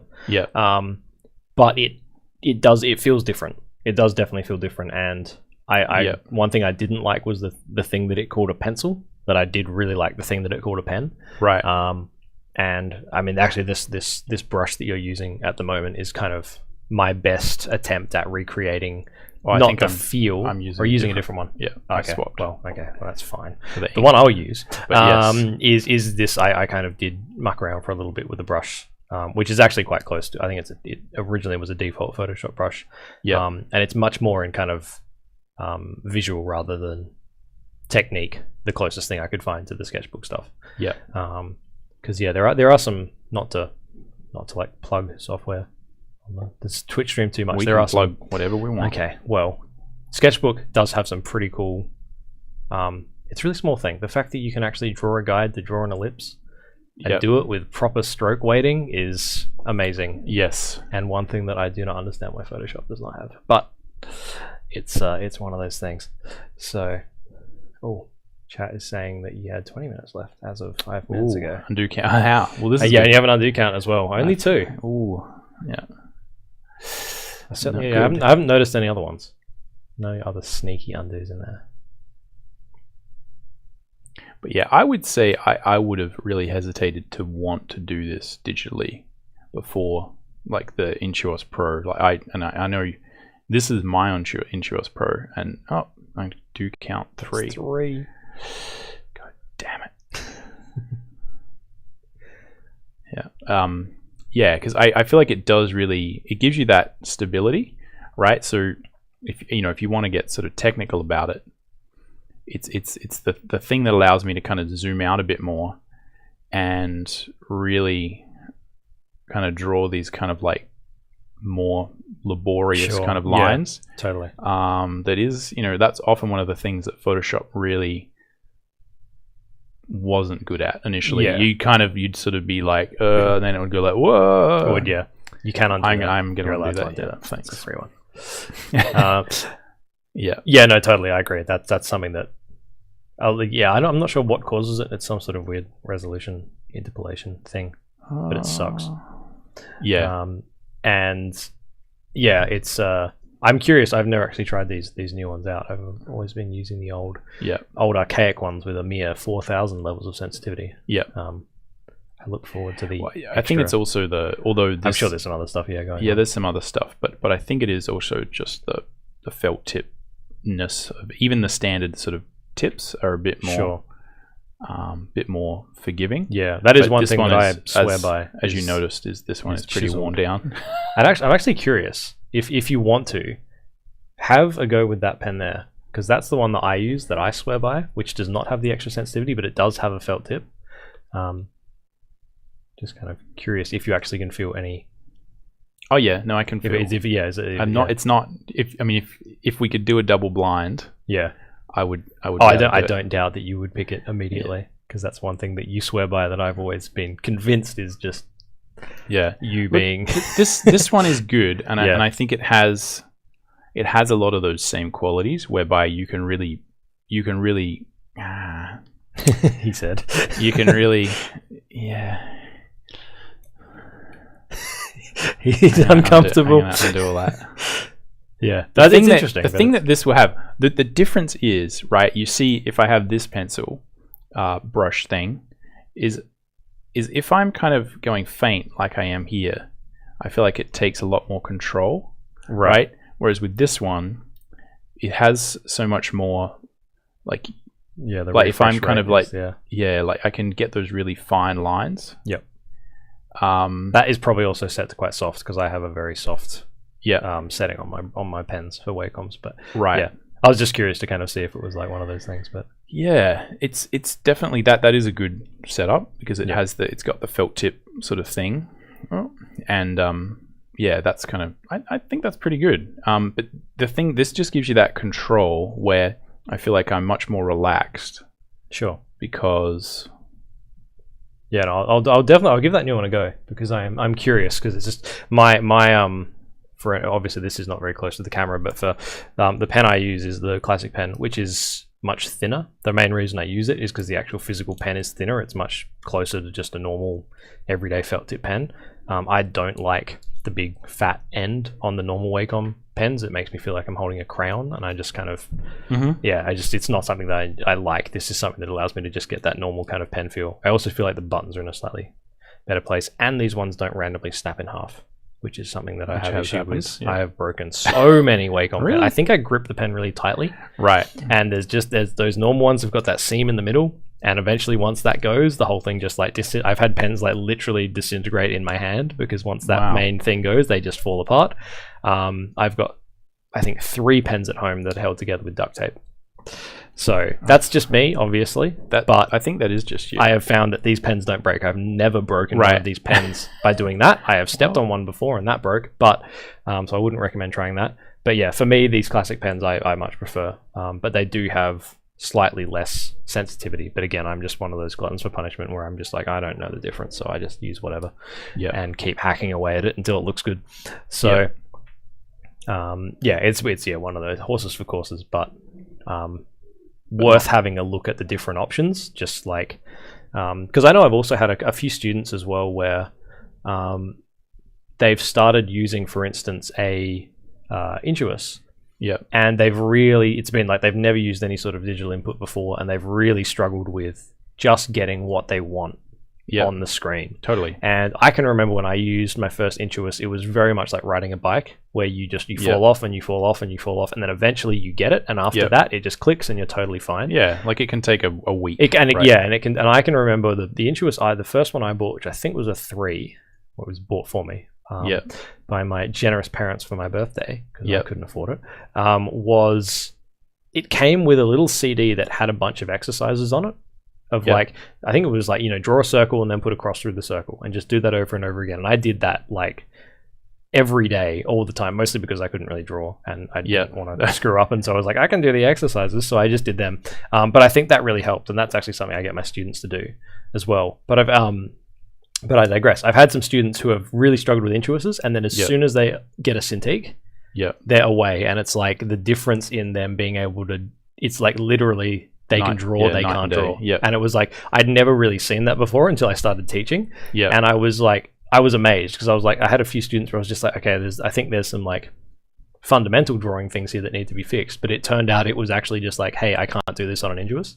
And it was something where there'd been enough kind of hammering into them of like, do these exercises, practice, where it was obviously not a point of like the exercises weren't helping. So it was obviously, their brains were just working in a way that didn't allow them to do this separated hand-eye coordination thing. Totally. And if that's not you, then that's not you. There's no amount of forcing it is going to solve that problem. So don't think and I know that also of like the younger generation of artists coming up now, I can remember when I like started working with people who were like, I've never drawn with a pen before, which I found to be like amazing and weird and like, what?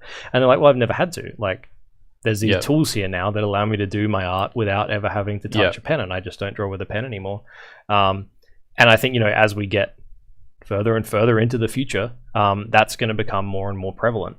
But if you find yourself having never used a pencil before and wanting to draw and not being able to do it on an Intuos, then try some other tools, because you may very well find that it is actually the tool that's holding you back and not your ability or your will to succeed. It's hard to overstate the extent to which Wacom tablets are amazing but kind of crap. Right. It's like that you really do get used to them, right? It's not that you get good at using them. You just get good at rounding around the absolute, terrible nature of their kind of like, the core technology is not good, but this is different. That's my feeling. Do you know what I mean? So I'm keen to see what you think. Absolutely. And I still not going to make my drawing any better, but well, you never know. You never know. I'm still tossing up whether or not I should actually try and draw anything other than a car. How much time do I have? Not much time, I think. 20 minutes ago. Oh wow, 7 minutes. Okay. I will go faster. Stop talking, go faster. But I'm not. I don't know if chat wants to force me to actually draw something. No, they can try. Listen to chat. No, okay. But chat might tell me to draw something that I can draw. I got to draw this whole sword. Go on, it's just 2 lines. One there, one there. Easy. Yeah, but you can't. You gotta. Oh, without the undos. Yeah. Ah, well, the new pen. Here we go. Are you gonna go for the one big one?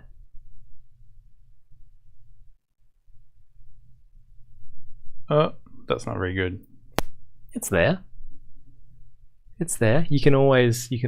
So maybe I shouldn't draw cars along straight lines and a car. Oh dear. Yeah. Oh dear. Yeah.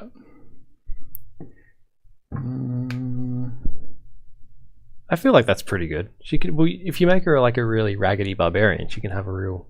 It's a raggedy nicks in that sword. It's a bastard that's sword. How I meant. And I think like that is also, I feel like a lot of art is kind of just you as the artist sort of finding happy accidents, right? Like totally. in general.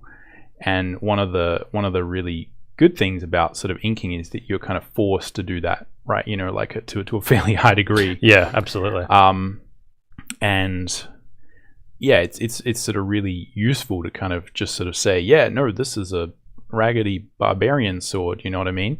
And almost to the same point where like, maybe if I sort of leaned into that, I could even do it a bit totally. More, you know what I mean? I could go, like I could say, oh, this line is not working, mayday. Oh, that's okay. It'll be a barbarian sword, you know what I mean? Like no worries.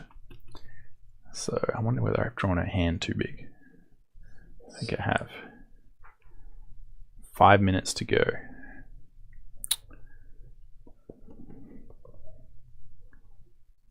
think I'm just gonna.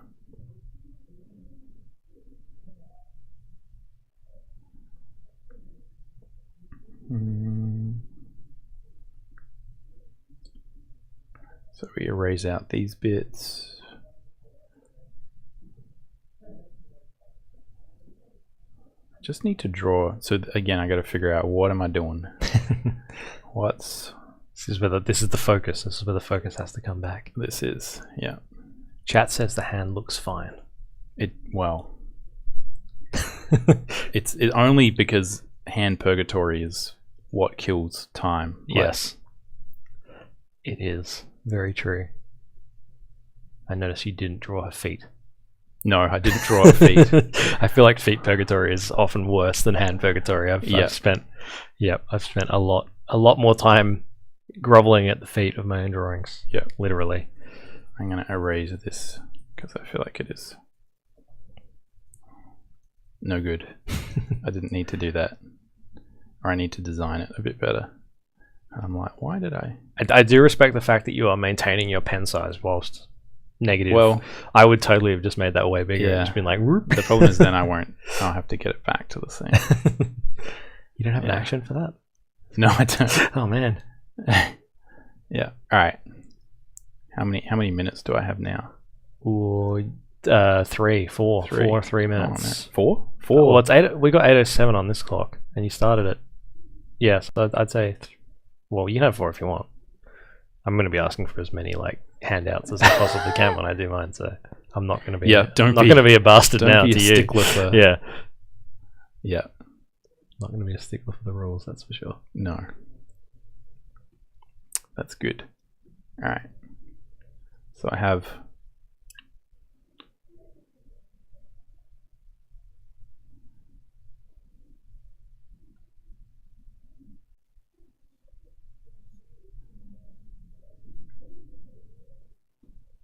Trying to get some.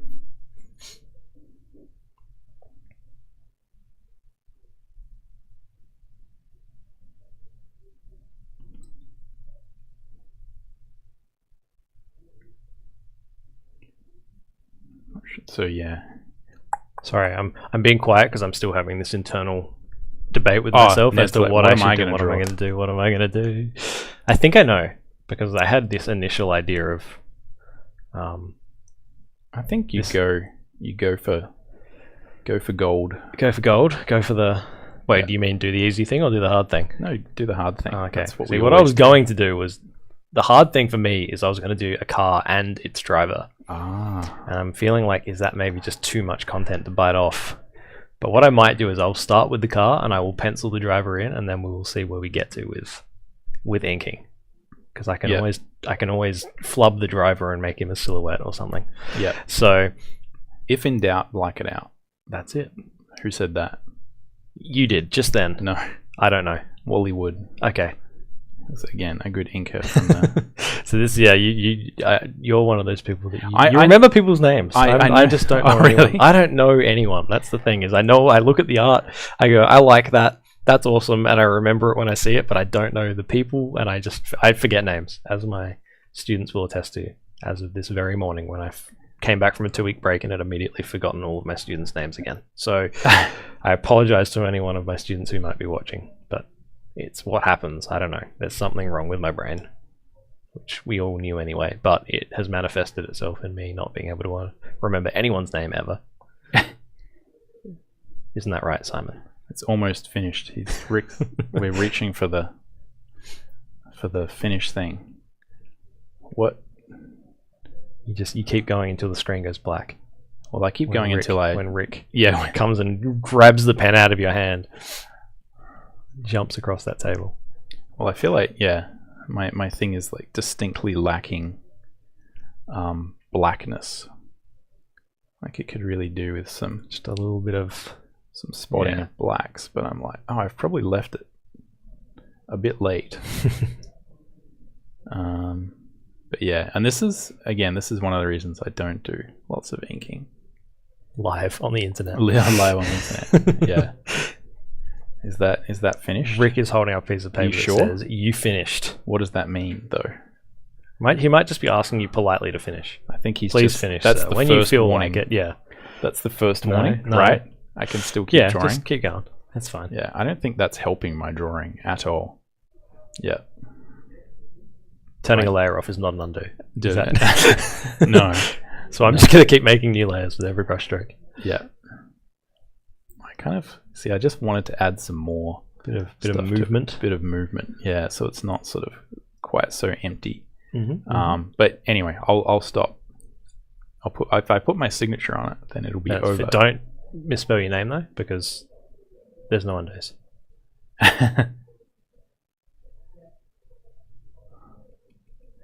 Alright, I'll stop there. But it needs it needs a clavicle thing. And it needs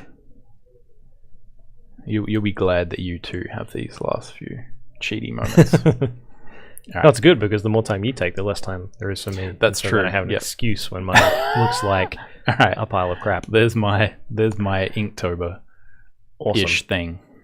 Done in square perspective, ready for Instagram. Ready for Instagram. Fancy about that. You have to put some paper behind it though, because otherwise it just won't take a filter. Trust me. No. I've done that before. Cool. Alrighty. All right. Should we take a very quick break? 2-minute break. Untangle myself. That way we can get up and it doesn't look weird because we're walking around. Yeah. And then when we return, we will have a more set up work environment for Ned to start. I need it. Yeah. Cool. See you in a few minutes.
Cool. Welcome back, guys. All right, Ned is in the proverbial hot seat, and he has now 40 minutes.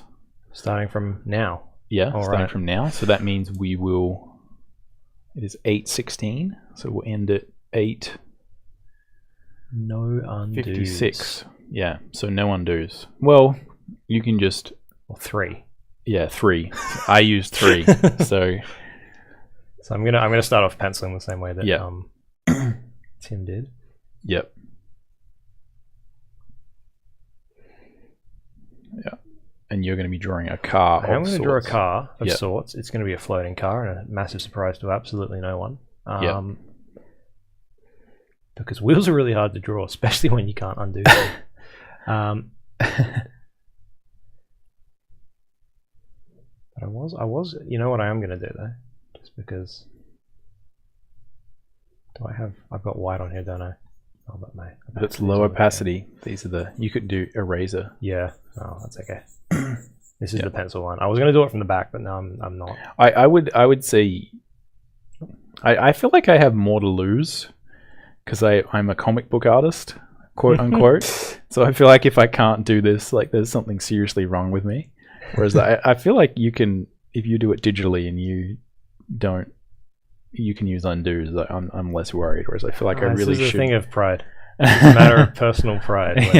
You are the comic book artist. But, see, the thing I was worried about was the headlights. Because if you get the headlights wrong, you're done. It's all over. It's all over. Yep. And they look okay.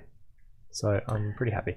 So I am like in the same way that you said you were drawing something that you kind of, it's comfort zone stuff. In the comfort zone. It's a character that you know very well. Yeah. This is also a car that I know relatively well. An E-Type Jaguar. Which is based on an E-Type Jaguar. The design for this car came about when I tried to copy an E-Type Jaguar once and really stuffed it up and quite liked the result. So it's a floating...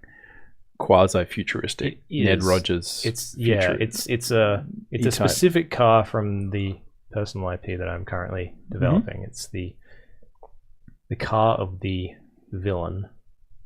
Yep. And so that was also the character that I was going to try. This is very dark, but anyway. You're back at 100%. Back at 100%. I'm just going to try and press 4, and then it'll. Oh, look at that shortcuts. I was just going to turn the layer down later, but we can do that too. So it's like again, like when I'm doing this, it's sort of weird because I feel like and again, just talking about like the impact that I think like it's not just the challenge, but like having something that does force you not to go outside your comfort zone, but just forces you to kind of reassess what you're doing, I think is really useful. Like it's similar to the masterclass sort of stuff we do, where if you do a big workshop or something like that, it just kind of forces you to reassess what you like about art, to like look at something that's a little bit different, get you out of a certain mindset. So, I've had a couple of these things where it wasn't necessarily like, Inktober as a challenge that I was doing. But I remember when we had John Navarez come, who's a really good sort of animation viz dev artist, and he was just so good at drawing, like just amazingly good at just like just drawing things all the time, and he just had absolutely no fear, and I felt like I had no fear of drawing. And then John came, and I was like, showed everyone what it was just obvious that I was terrified of drawing. Do you know what I mean? And I was like really holding back as an artist. Like I could tell, and he was just sort of super happy and like, hey, come on, Tim, let's draw. And normally when a teacher kind of comes to a masterclass, and after the masterclass is done, the teacher is like, oh my god, I've been drawing for 6 hours straight. 8 hours straight. I'm gonna have a beer and eat some pizza and play video games, or do something that's not art, and John Navarez was just, let's draw, guys, let's draw more, and it's almost like I thought he was joking. I was like, really? But he does. He drags her. He has a sketchbook everywhere, and he just loves drawing, and he just draws all the time. And it was like having that, I was like, oh my god, I'm still afraid of drawing. Like I thought I had not been afraid of drawing. And then he came along, and I realized that no, I still was, because I feel like a lot of artists are afraid of drawing. right? Like and it's this weird thing to say, but it's very prevalent where people, you even do it as a living and still there's the hesitation, right? You don't kind of just go like, yeah, let's draw. This will be awesome. There's still that, I may draw something terrible and then some imaginary bad thing will happen. Something bad. Yeah. The art police will rock up, and just kind of get out there with, SWAT stuff and, beat you up and be like, you drew a bad drawing. You're a bad artist. Get out of here. You're fired from whatever. Yeah. So I think there's just some feeling like that where people are afraid of doing that. And so I made a conscious decision because at that time was drawing comic books, right? Like I was drawing stuff. I had no fear, but I still couldn't really translate that to drawing traditionally because I was so used to these undos and this sort of stuff. And I made a conscious effort to try and just draw stuff in my sketchbook that was finished, right? Like not finished, but that I was actually focusing on it and saying like, why can't I do this? Yeah. And so like that really helped me, you know what I mean? But so I think it's always good to have something that kind of gets you out of that, like whatever sort of bullshit you're telling yourself basically, about, I'm comfortable drawing this or I'm not comfortable drawing this. Having something that says, hey, can you draw ink drawings? And I'm like, no. Why? Well, like, because I really have no excuse for not being able to do this, but just my brain never works in black and white. Sure. It just doesn't. I think I like color. Basically, I've always been into color. I'm always like, I could just draw a line drawing and color it as opposed to trying to ink a line drawing, and that would be better. I'd be able to create a better result. But again, there's still that thing where I can tell that I'm resistant to this, so I should do it. So I'm going to try and do the Inktober stuff. But I don't know whether I'm going to post it. I've sort of started doing some, and I might post like not every day, but maybe I'll post like every week, like all of the ones I've done. Just because I don't know, that feels more. I don't like making a big deal about these things because I like to build that habit of drawing every day, doing sketches every day. You know what I mean? Unless I'm flat out at work, I like to do some sort of Instagram sketch every day. And basically that's my standard. And if I don't, I feel like something's wrong. You know what I mean? And that's not to say that always happens, but that's kind of where I'm at. And when I do that, I feel really good. You know what I mean? I feel like, life is right. Everything's working. Yeah, totally. This is going okay. So this is something that I'm interested in. But yeah, I've never done it. And I don't really know why, but yeah, I think it's when I get to that point, it's just kind of, I just much prefer being able to noodle around with a pencil. Yeah, absolutely. Yeah, and I've never really sort of tried this stuff. Yeah, but I do like the idea of a challenge, right? That sort of forces us to do this. So like, I think it's very useful to do that and reassess. But yeah, I do think there is a certain toxicity of people kind of waiting for Inktober, do you know what I mean, to do this, and also people not doing a challenge every month, right? And I've heard a lot of people talk about this where they'll do Inktober and they'll be super excited, and then Inktober kind of ends, and then they're like, "Oh, I'm so upset Inktober is over," and I'm like, doesn't have to be. Okay, yeah, but you do realize you can draw by yourself, you know what I mean? What? And a lot of people, I feel like, have that sort of attitude where it really does help to have that social sort of force, that social in environment. And yeah, I've never had that. I always just like drawing stuff. Yeah. Just for doing it, you know what I mean? And I feel like despite having all these other things, I've always sort of really just enjoyed drawing for drawing's sake. Absolutely, yeah. But I think there is something about the inking and the clarity of thought required and the focus you have to kind of have that's kind of interesting. But it's also worth noting that, again, if you look at a lot of those different styles, there's a lot of different techniques for inking, right? And some of them are far less sort of seat of the pants, right?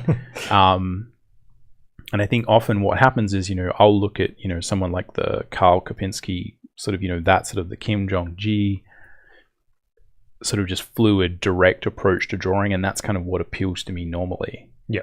But, it's not that's not how everyone inks. A lot of people will do a much more detailed, sort of sketch beforehand, or sort of tight pencils.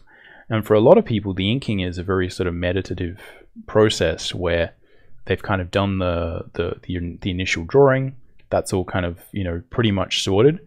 And really, it's just a matter of tracing your image and making it, you always do a new drawing, but, like, it's the sort of thing you can do while you're watching a movie. Yeah, absolutely, yeah. It's not sort of stress city. How long, I have to ask the gods, how long do I have? How long have I spent noodling? When did I start? 10 minutes. I actually have 10 minutes? No, you've spent 10 minutes. Oh, good. You have 30 minutes. Oh, don't do that to me. Yeah. Because what I'm trying to do now is how you were kind of talking about that technique of inking. What I usually do when I'm drawing digitally is I will do a layer like this, which is pretty rough, but I try to get all of my major, perspective and compositional things out of the way. I'm actually just gonna scooch that over there. No, you got to erase the whole thing and redraw it. No. I refuse. I'm leaving. But what I'll usually do is do another layer, maybe even two, in still what I would consider to be pencils. I'm allowed to use the shift key, right, to make straight lines? I guess so. If you can use a ruler in real life. My entire career has been built on that. So. I've never used that, ever. No, it's the best. But yeah, so I'll do a couple more layers. So what I'm kind of thinking of here is I think I'll just jump straight into the inking of this. Just so this is the real question, right? And this is what makes or breaks you as an inker. Is I feel like, that is often the question. It's like, do you just, because at some point, if you make the line drawing too good, then you can kind of ruin it. You lose that gesture. Yeah, right? And I feel like there is a space in the middle where I feel like you can put enough in that it does feel like you're going to ruin it. Yep.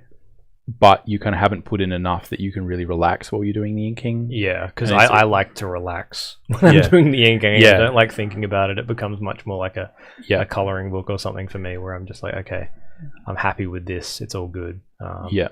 And it's, when I'm relying on... It's also, I think, something about forward momentum for me, because if I'm like, okay, I'm through my first layer, now I'm onto my second layer, now my third layer, now I can ink. You're getting the ding. It's exactly, you get that feedback. Yeah, the MMO when I'm relying on undos and stuff like that, it means I can blast through these layers really quickly, because I'm just like, line, no, that's wrong, undo, do it again. And then you just get through this stuff really quickly, whereas not being able to undo is forcing me to kind of... Even though I am kind of sitting here drawing something that I've drawn several times before in my life, it's one of those things where I'm just kind of like second guessing. You got to make that choice, And I think one of the things that's if you do draw comic books, one of the things you find is that a big part of enjoying the process of drawing pages, which is so repetitive, and I feel like turns a lot of artists off, is that you really do play with that thing where a drawing is kind of not fun if you do it 2 or 3 times sometimes. Right? And depending on what level of finish you're going for, sometimes you need, it's not fun to try and, draw the cover of a book with just a rough sketch. You need to kind of do it properly. But often what I would find myself doing with Pinocchio or something is kind of thinking, what mood am I in? Right? What am I willing to put up with today? Well, like, do I want to be fully engaged? Or do I not? Yep. Absolutely. And a lot of it would be, maybe I don't have time, I need to be fully engaged. It may be that, you know what, I just don't have the mental energy. Like, it's just not there today.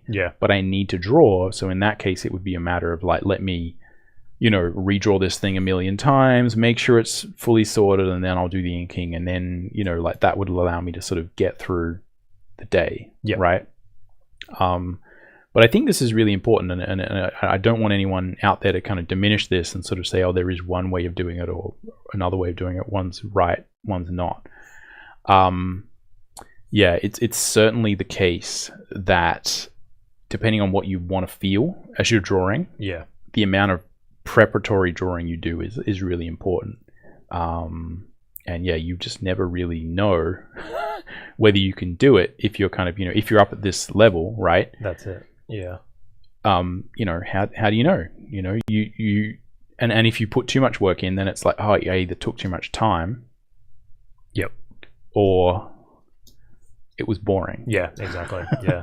So I hope this doesn't offend you too much. I use the navigator instead of a new window. Okay. But again, still very important to see what is happening. So I'm going to use up a free undo here because I'm explaining something, so I'm allowed to. You can use as many undos as you want. No, don't take this away from me, Tim. Don't be flippant. Being able to see exactly how that line kind of fits, because I am actually going to spend a lot of time kind of up here doing this, because again, one of the ways that I get around the inherent crappiness of Wacom pens is just by zoom, especially when I'm line drawing, not so much when I'm painting, but if I'm drawing line, I'm up here because it allows me to use my entire arm to create the line.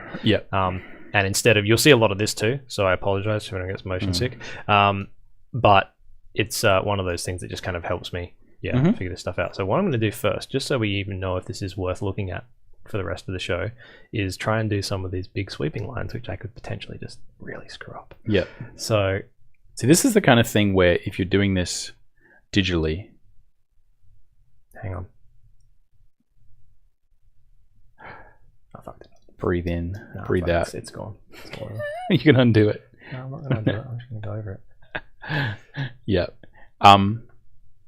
If you're doing some of these things digitally, I think that's where a lot of my trepidation comes from, is you kind of just go, oh yeah, I'll just undo that. And the way that you do get those nice sweeping lines is to undo them and redo them like a million times. Whereas, once you get and you're faced with this concept of like, oh my God, I've got to do that whole thing, it's sort of terrifying, right? Like it's kind of like, oh my God, especially when it's not this, where it's like, this is kind of fun. Right? Oh, this isn't fun. What are you talking about? Like, you could undo, like if you really mess this up, like, I did this on a couple of things where I was sort of playing around with this, because again, every time Inktober comes around, I try this and then the results are so bad that I'm like, nah, I'll just color some drawings and that'll look better. So this time I'm really trying to do it, but I've done a couple of things where I'm not used to doing this, and I'll just sort of erase over some pencils and smudge ink everywhere. I'm like, what? I waited for 10 minutes and it was still wet. Like, I thought that wasn't allowed to happen. There's rules, and no, you need to sort of test those things. You need to see, like, is this wet? Is this not? Can I erase it? Let's leave it for an hour. And if you're not used to doing that, you can easily ruin a whole drawing. Absolutely. And which can be very frustrating if you spend a lot of time doing it. So I think that's where, also spending a lot of time doing like preparatory drawings traditionally, if you're not used to it. You have to. But it can be like, I've done these things where sometimes I'll do a big old drawing and then I just ruin it within 5 seconds of inking. Irreparably. Just totally destroyed the image just trying to draw like the nose or something, and it's just like, well, I just wasted an hour. So the way I'm kind of, and I think with a lot of these challenges, depending on what it is, like a lot of people are just using this challenge as a way to really create amazing stuff. Whereas I'm just using this as a way to get better at using black and white lines and not relying on that ability to kind of erase and stuff like that. I think that's how I see it as well, because I'm not, this is not necessarily what I do in my work day to day. Professionally, I don't do this kind of work. I'm doing a little bit more of it because I've found that the drawing process just allows me, I've discovered some techniques that allows me to, why did I put so many ellipses in this? Allows me to kind of get designs out really quickly. And so I've been doing a little bit more drawing, obviously with undos and all that kind of stuff. But it's, like, I forgot what I was going to say. Drawing's good. You've been able to utilize it more. So it has become a little bit less of a hobby and a bit more of a learning tool. But for the most part, it was kind of like, I just want to see if I can get better at something I've not done before.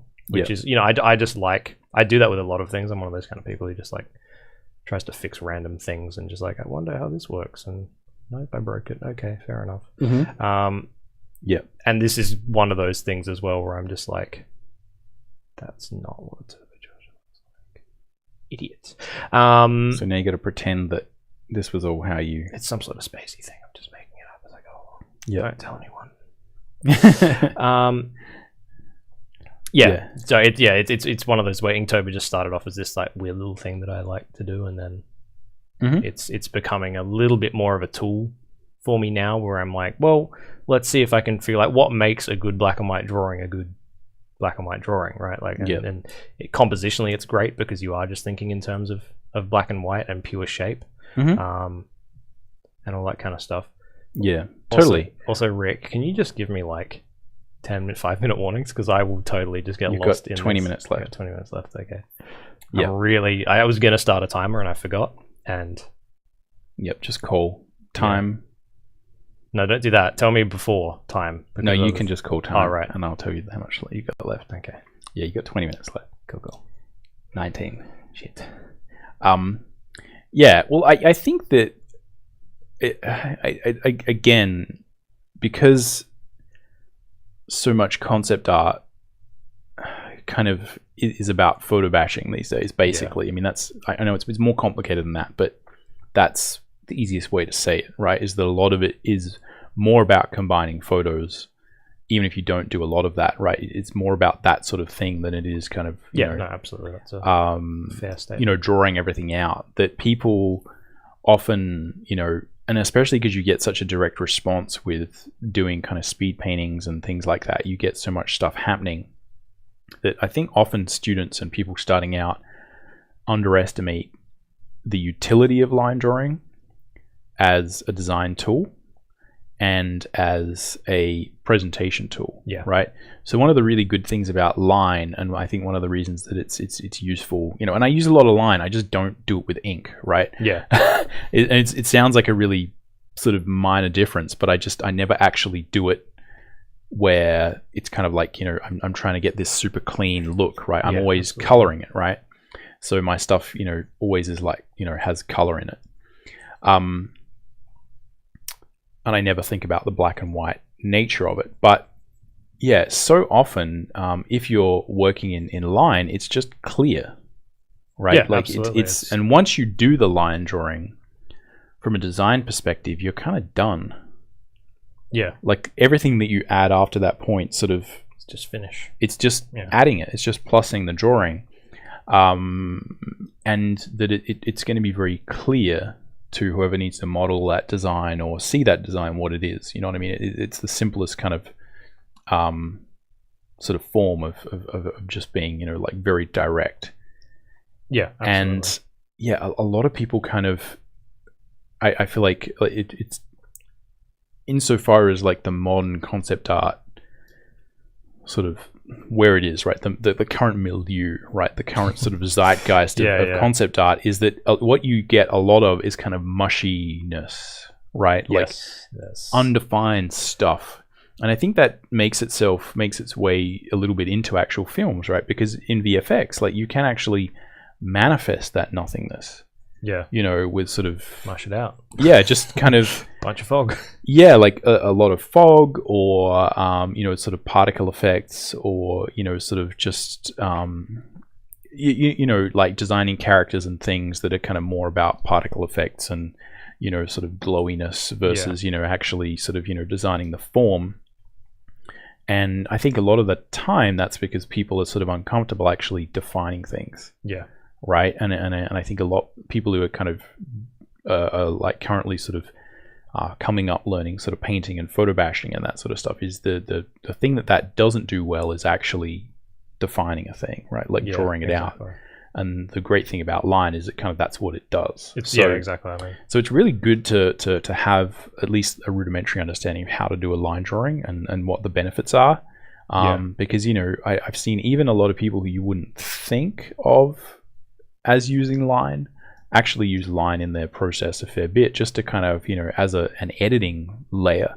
Yeah. Right. Like, I've seen one of the things I found really interesting is, we had sort of like James Pack here, a couple of years ago, and he's someone who definitely you wouldn't associate as being a line drawing person, right? But he would sort of get halfway through a painting and then sort of say, okay, I don't really know what's going on here.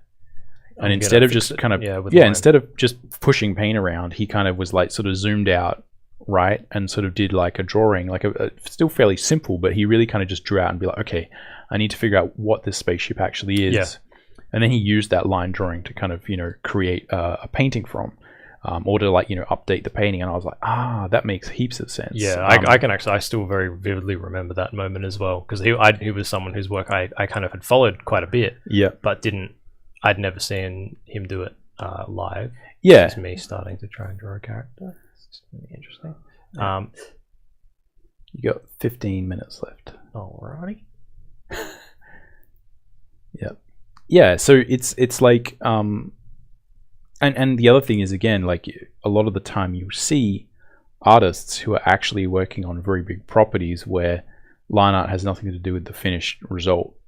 Yeah. But it's such a useful design tool that, it's people are working in it every day. Even when we had like Eitan Zana here, he was talking about how probably like 50% of his sort of actual workload is actually just doing black and white line drawings over and putting a bit of sort of tone in, but essentially just line drawings over 3D model base. Yeah. Remember, you can erase out with white if you need to. Man, this is perfect. I'm just saying. Now you've made me super self-conscious because I was no, like, it's good. No, it's good. I'm just saying. Okay. Don't. I just want everyone to know that this character has a very big head. Yeah. So he's going to have a very big That's head. intentional. It's intentional. Yeah. Yeah, so even on games like Uncharted or Last of Us, where you would imagine and people are sort of working on that are probably hired because of their ability to create these sort of photorealistic-esque environments, is that a lot of the day-to-day work is actually done in line. Yeah, absolutely. But you just don't see it because it's sort of not what makes it into the art books. Exactly. You know what I mean? It's like the least interesting visually of all the work that's created. So much work is created that we never really bother doing anything else. Yeah, but that's certainly the case. You know what I mean? It's always super effective and super clear to just draw something in line. Yeah. And probably I'd say for stuff that's more photorealistic, right? Maybe sort of less so, but just for sort of actually defining things, there's nothing else that comes close to it at the moment. Yeah, I've one thing that I've always done in one area I've always used line in my like the freelance work I was doing before I started teaching more, and I was doing a lot of level design stuff for TV shows and that kind of thing, and one thing where I've never been able to reconcile painting is over the top of a 3D base, right? Which is again something that when you're in production especially that you just do so much of. Yep. This guy's hand's in his pocket because I'm smart. Yeah. Yeah, I use line over that stuff all the time because painting over that stuff it's just a lot of work. Yeah. Right. And it's generally one of those things where you just don't have time. Yeah. And so when I do like level layouts and stuff like that, it's line, and then that line gets filled in with a little bit of often just flat color, and that's it. Yeah. And in a production workflow, that's all those level designers need. Yeah. Is because they just need to know what is what. Like, what is this cube turning into? Oh, it's a bench, or oh, it's a bush, or and and then if you want like design callouts of that stuff, you can do design callouts of that stuff later on, and that's no big deal. So that's, even though a lot of my, like, again, if you look at my portfolio, it's a bunch of super polished, fancy looking, shiny paintings, right? Which, look good in a portfolio, and I do them quite a bit. But the stuff that I do day to day, and the most useful stuff, the most efficient stuff that I do is all line. And of course it's got undos and it's got a whole bunch of cheaty stuff, but I do a bunch of if I'm doing a big line drawing that requires a lot of trees, I don't sit there and draw a bunch of trees. I go and get a photo of some trees and I put the poster edges filter on it, which brings the lines out, and then you can put that as a multiplier and you get this really nice, cheaty way of getting trees into a drawing. But it's lines that tell someone else this is a tree. And that's the end of the stylistically argument. If you keep everything in that same, if you reduce everything to that same no level, one questions it. It's it's easier to read, you know what I mean? Exactly. You kind of don't have to worry about sort of like fussing over things. Because again, this is like one of those little stupid pearls of wisdom that I like to tell students, is that as soon as you put a photo in something, you've set a precedent of that image has photorealistic quality. You've just made everything that doesn't have photorealistic stuff not look good. That's it. Yeah. So it's if you can get away with describing it as line, and like getting away, that's the wrong term, but if you can describe it with line, describe it with line, and then if someone wants more finish, you can do that later. But in terms of being efficient, I think well, it does seem to be. You've got 10 minutes left, by the way. Thank you. It does seem to be that sort of like production breaks down in different ways, but it does seem like a common way is that you kind of have these hero paintings for like a level or a shot or like an environment, and that kind of has everything. It has like mood, architectural sort of keys, lighting keys, surface keys, storytelling, like everything. Do you know what I mean? In one image, and that's kind of like the hero image that everyone sort of follows. But if you're kind of saying, oh, here's a bunch of like block mesh stuff that the level designers or whoever has sort of created that you need to beautify or make sense of, there's no point in recreating that, right? Exactly. Because people have pre-built a lot of those assets based on the hero image, and they're just going to lay them in. And having an artist, even though it may seem like, oh, but the artists are really good at painting and doing that and making this fancy yes, but it's very inefficient and stupid to recreate that every time as a 2D artist, because all that's going to happen is the people are going to be like, right, that's where the rock is, I'll just drag the rock shader, drag this rock shader, drag that rock here, do this thing. And a lot of the reasons is because as people are actually, you don't have time to actually remake assets. Often the time you're actually forced to design things based on assets that exist. So it just doesn't make any sense to kind of do a million photorealistic paintings. It's often like a couple, and then the rest is kind of just, well, what do you need, right?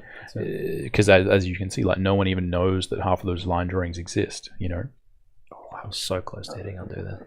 Oh, how many undos have you done? I haven't done any. None. None. Damn it. Yeah. Apart from that time the screen went black for 20 minutes and then all of a sudden there was a painting. Yeah. But it feels like the other way that people will utilize their more sort of like moody, like, sort of photorealistic painting abilities when maybe a level will be a bit more finished. Maybe it's like 80-90% finished. Right, it's been they've taken that sort of line drawing, made a finished sort of level out of it, but maybe that's when the materials need a bit of refinement, right? That's when you need to kind of say, no, you need to tweak it at that finer level here and there. But again, that's where often people are actually painting over a fully rendered screenshot. Exactly. You know what I mean? And you're leveraging the information that's there, and you're just sort of saying, tweak this here, turn those shaders down, and that's where you do get into the weeds on the subtleties, right? But not at every sort of drawing, right? It just doesn't make any sense. It's obvious, right? But when you see art books full of photorealistic paintings, it can be sort of confusing, right? Like as a beginner, and most professionals know this, right? This is not sort of something most people understand this, but if you were just starting out, it may be sort of like, why do I need to learn line drawing? Because everything on ArtStation is an amazing painting. Yes. And it's like, no, this is still relevant. And I guess, 3D to a certain degree replaces this, because if you can remake things in 3D and you can reuse assets that are 3D, then an artist can kind of maybe have it all. You know what I mean? You can actually define what a thing is and, like actually have it useful, and you're reusing assets, so you're not remaking it every time. But still, the question is, until it's quicker to do a 3D version of that than a line drawing, the line drawing is always going to win because it's time is money. That's all that really matters. Some cool shines. Yep. Yeah, this is looking good. Coming straight out of a conversation about not making things look shiny and just using a line. And well, yeah, you can look at me go. Derp, just this will be on swish, swish, swish. Yeah. Within minutes of completion. Yeah. So, and I'm assuming you've sort of done this. So I think you've got 5 minutes to go. 5 minutes to go. Yeah. So I'm assuming you've done like a lot of these rendering techniques are things you've probably done a couple of times. I've done this before. I don't think I've ever got it right. Right. But I've done it before and I'm doing it again. Yep. And yeah, it's one of those things where this is like a terrible bad habit that what I need to do is actually sit down and do like a really, really long study of a car at some point again. Like I've done a few in my life, but I'm not, it's just not something that appeals to me. But I need to sit down and I did it. Undo, number one. Sorry. Whoops. It's the panicking. Yep, I panicked. I'm opening myself up here, Tim. I'm exposing all of my weaknesses and I'm getting all panicked. It's one of those things where I need to sit down and just like figure out the way that, because all of this just stuff from that I'm a rendering doing here, basis, just as a rendering basis, because all the rendering that I do with ink is symbolic. If that makes sense, I'm trying to create the symbol that sells the illusion of the thing that I want. And so in order to do that, you need to have an understanding of exactly what's happening. And I feel like, especially with like reflections and stuff, that's something I've always just gone, oh, no, it'll be right. Whereas the reality is, no, it won't. And I need to just sit down and do it. But it's one of those things that I know a few little kind of shapes of strokes that I can get away with to kind of create the certain illusions that I'm going for. And so I kind of do lean on them a little bit. Yeah, cool. This is looking good. Yeah, that was a mistake. He's got jowls. But you can legit do that. That is a big brush to be.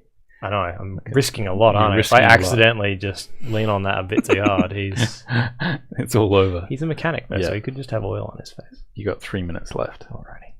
So you probably need a shadow. Oh, that comes in the last 2 seconds. 2 seconds? The shadow's 2 seconds. Okay. Watch this. Oh.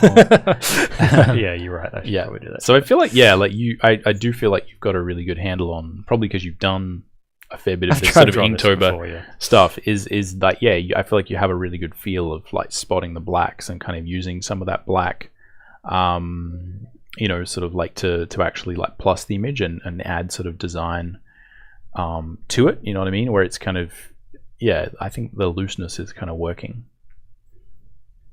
Got a cool shadow. Yeah. So you can add any tone? Or it's all... No, just... That's no. Cool. That's looking good. I'm going to add some speed lines. Oh, yeah. Because speed lines are cool. Yep.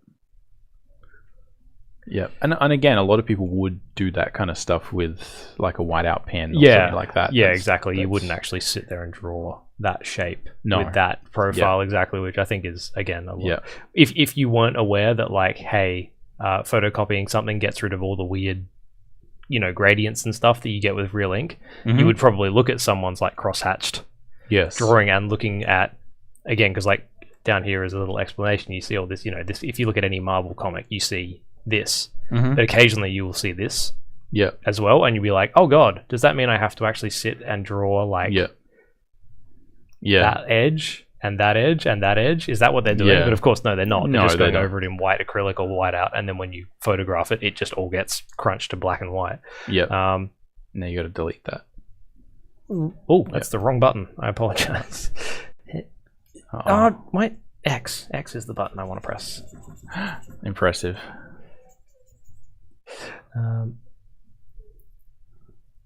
I saw a hand movement. I don't know what it was. 1 minute left. 1 minute. Okay.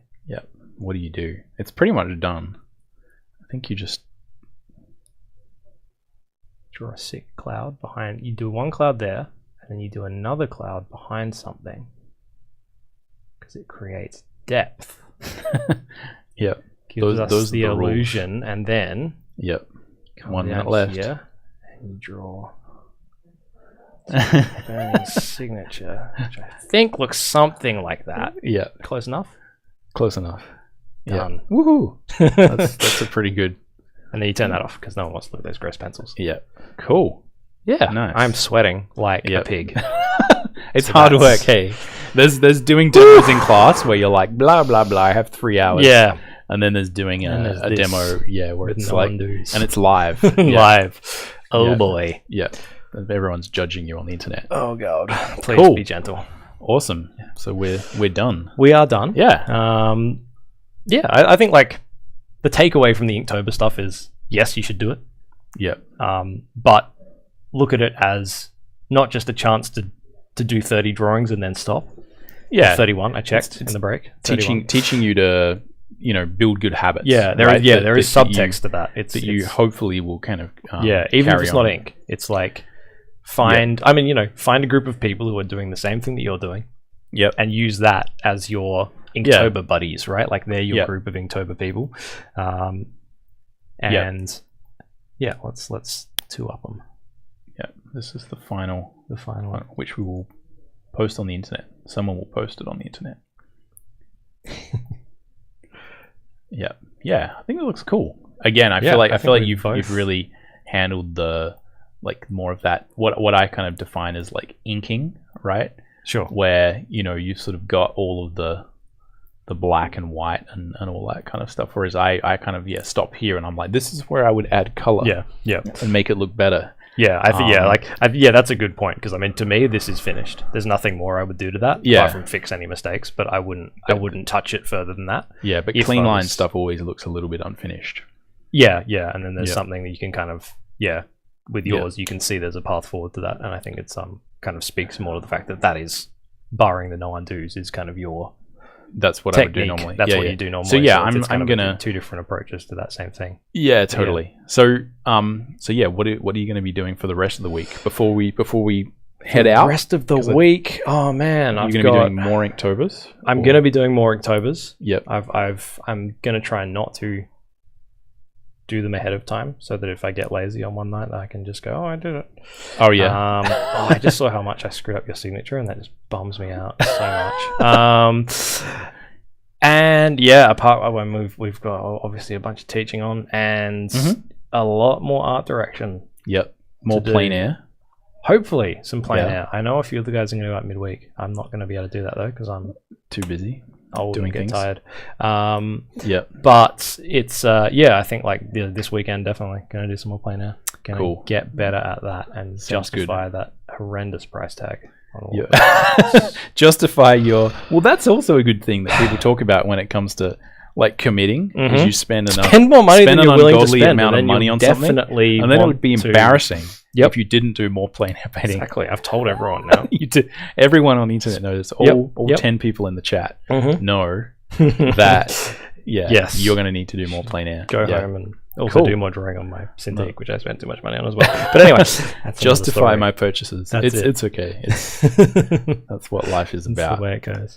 Cool. Well, I'm going to try and spot more blacks. Add more black to my thing. And see if I can get this happening. I'm going to try and draw hands. You're going to try and draw hands? Yeah. I drew feet. Did some feet. There is some feet there. Yep. That's right. All of my characters have the same feet. Cool. Awesome. Well, I think that's it for us today. Yep. We'll see you guys next week. Hopefully we have more Inktober drawings and maybe we can convince Simon to do Inktober. Oh boy. Yeah, that is never going to happen. No, but one can hope. Maybe next year. Maybe next year. Yes. All right. Cool. Thanks, guys. We'll see you next week. Guys.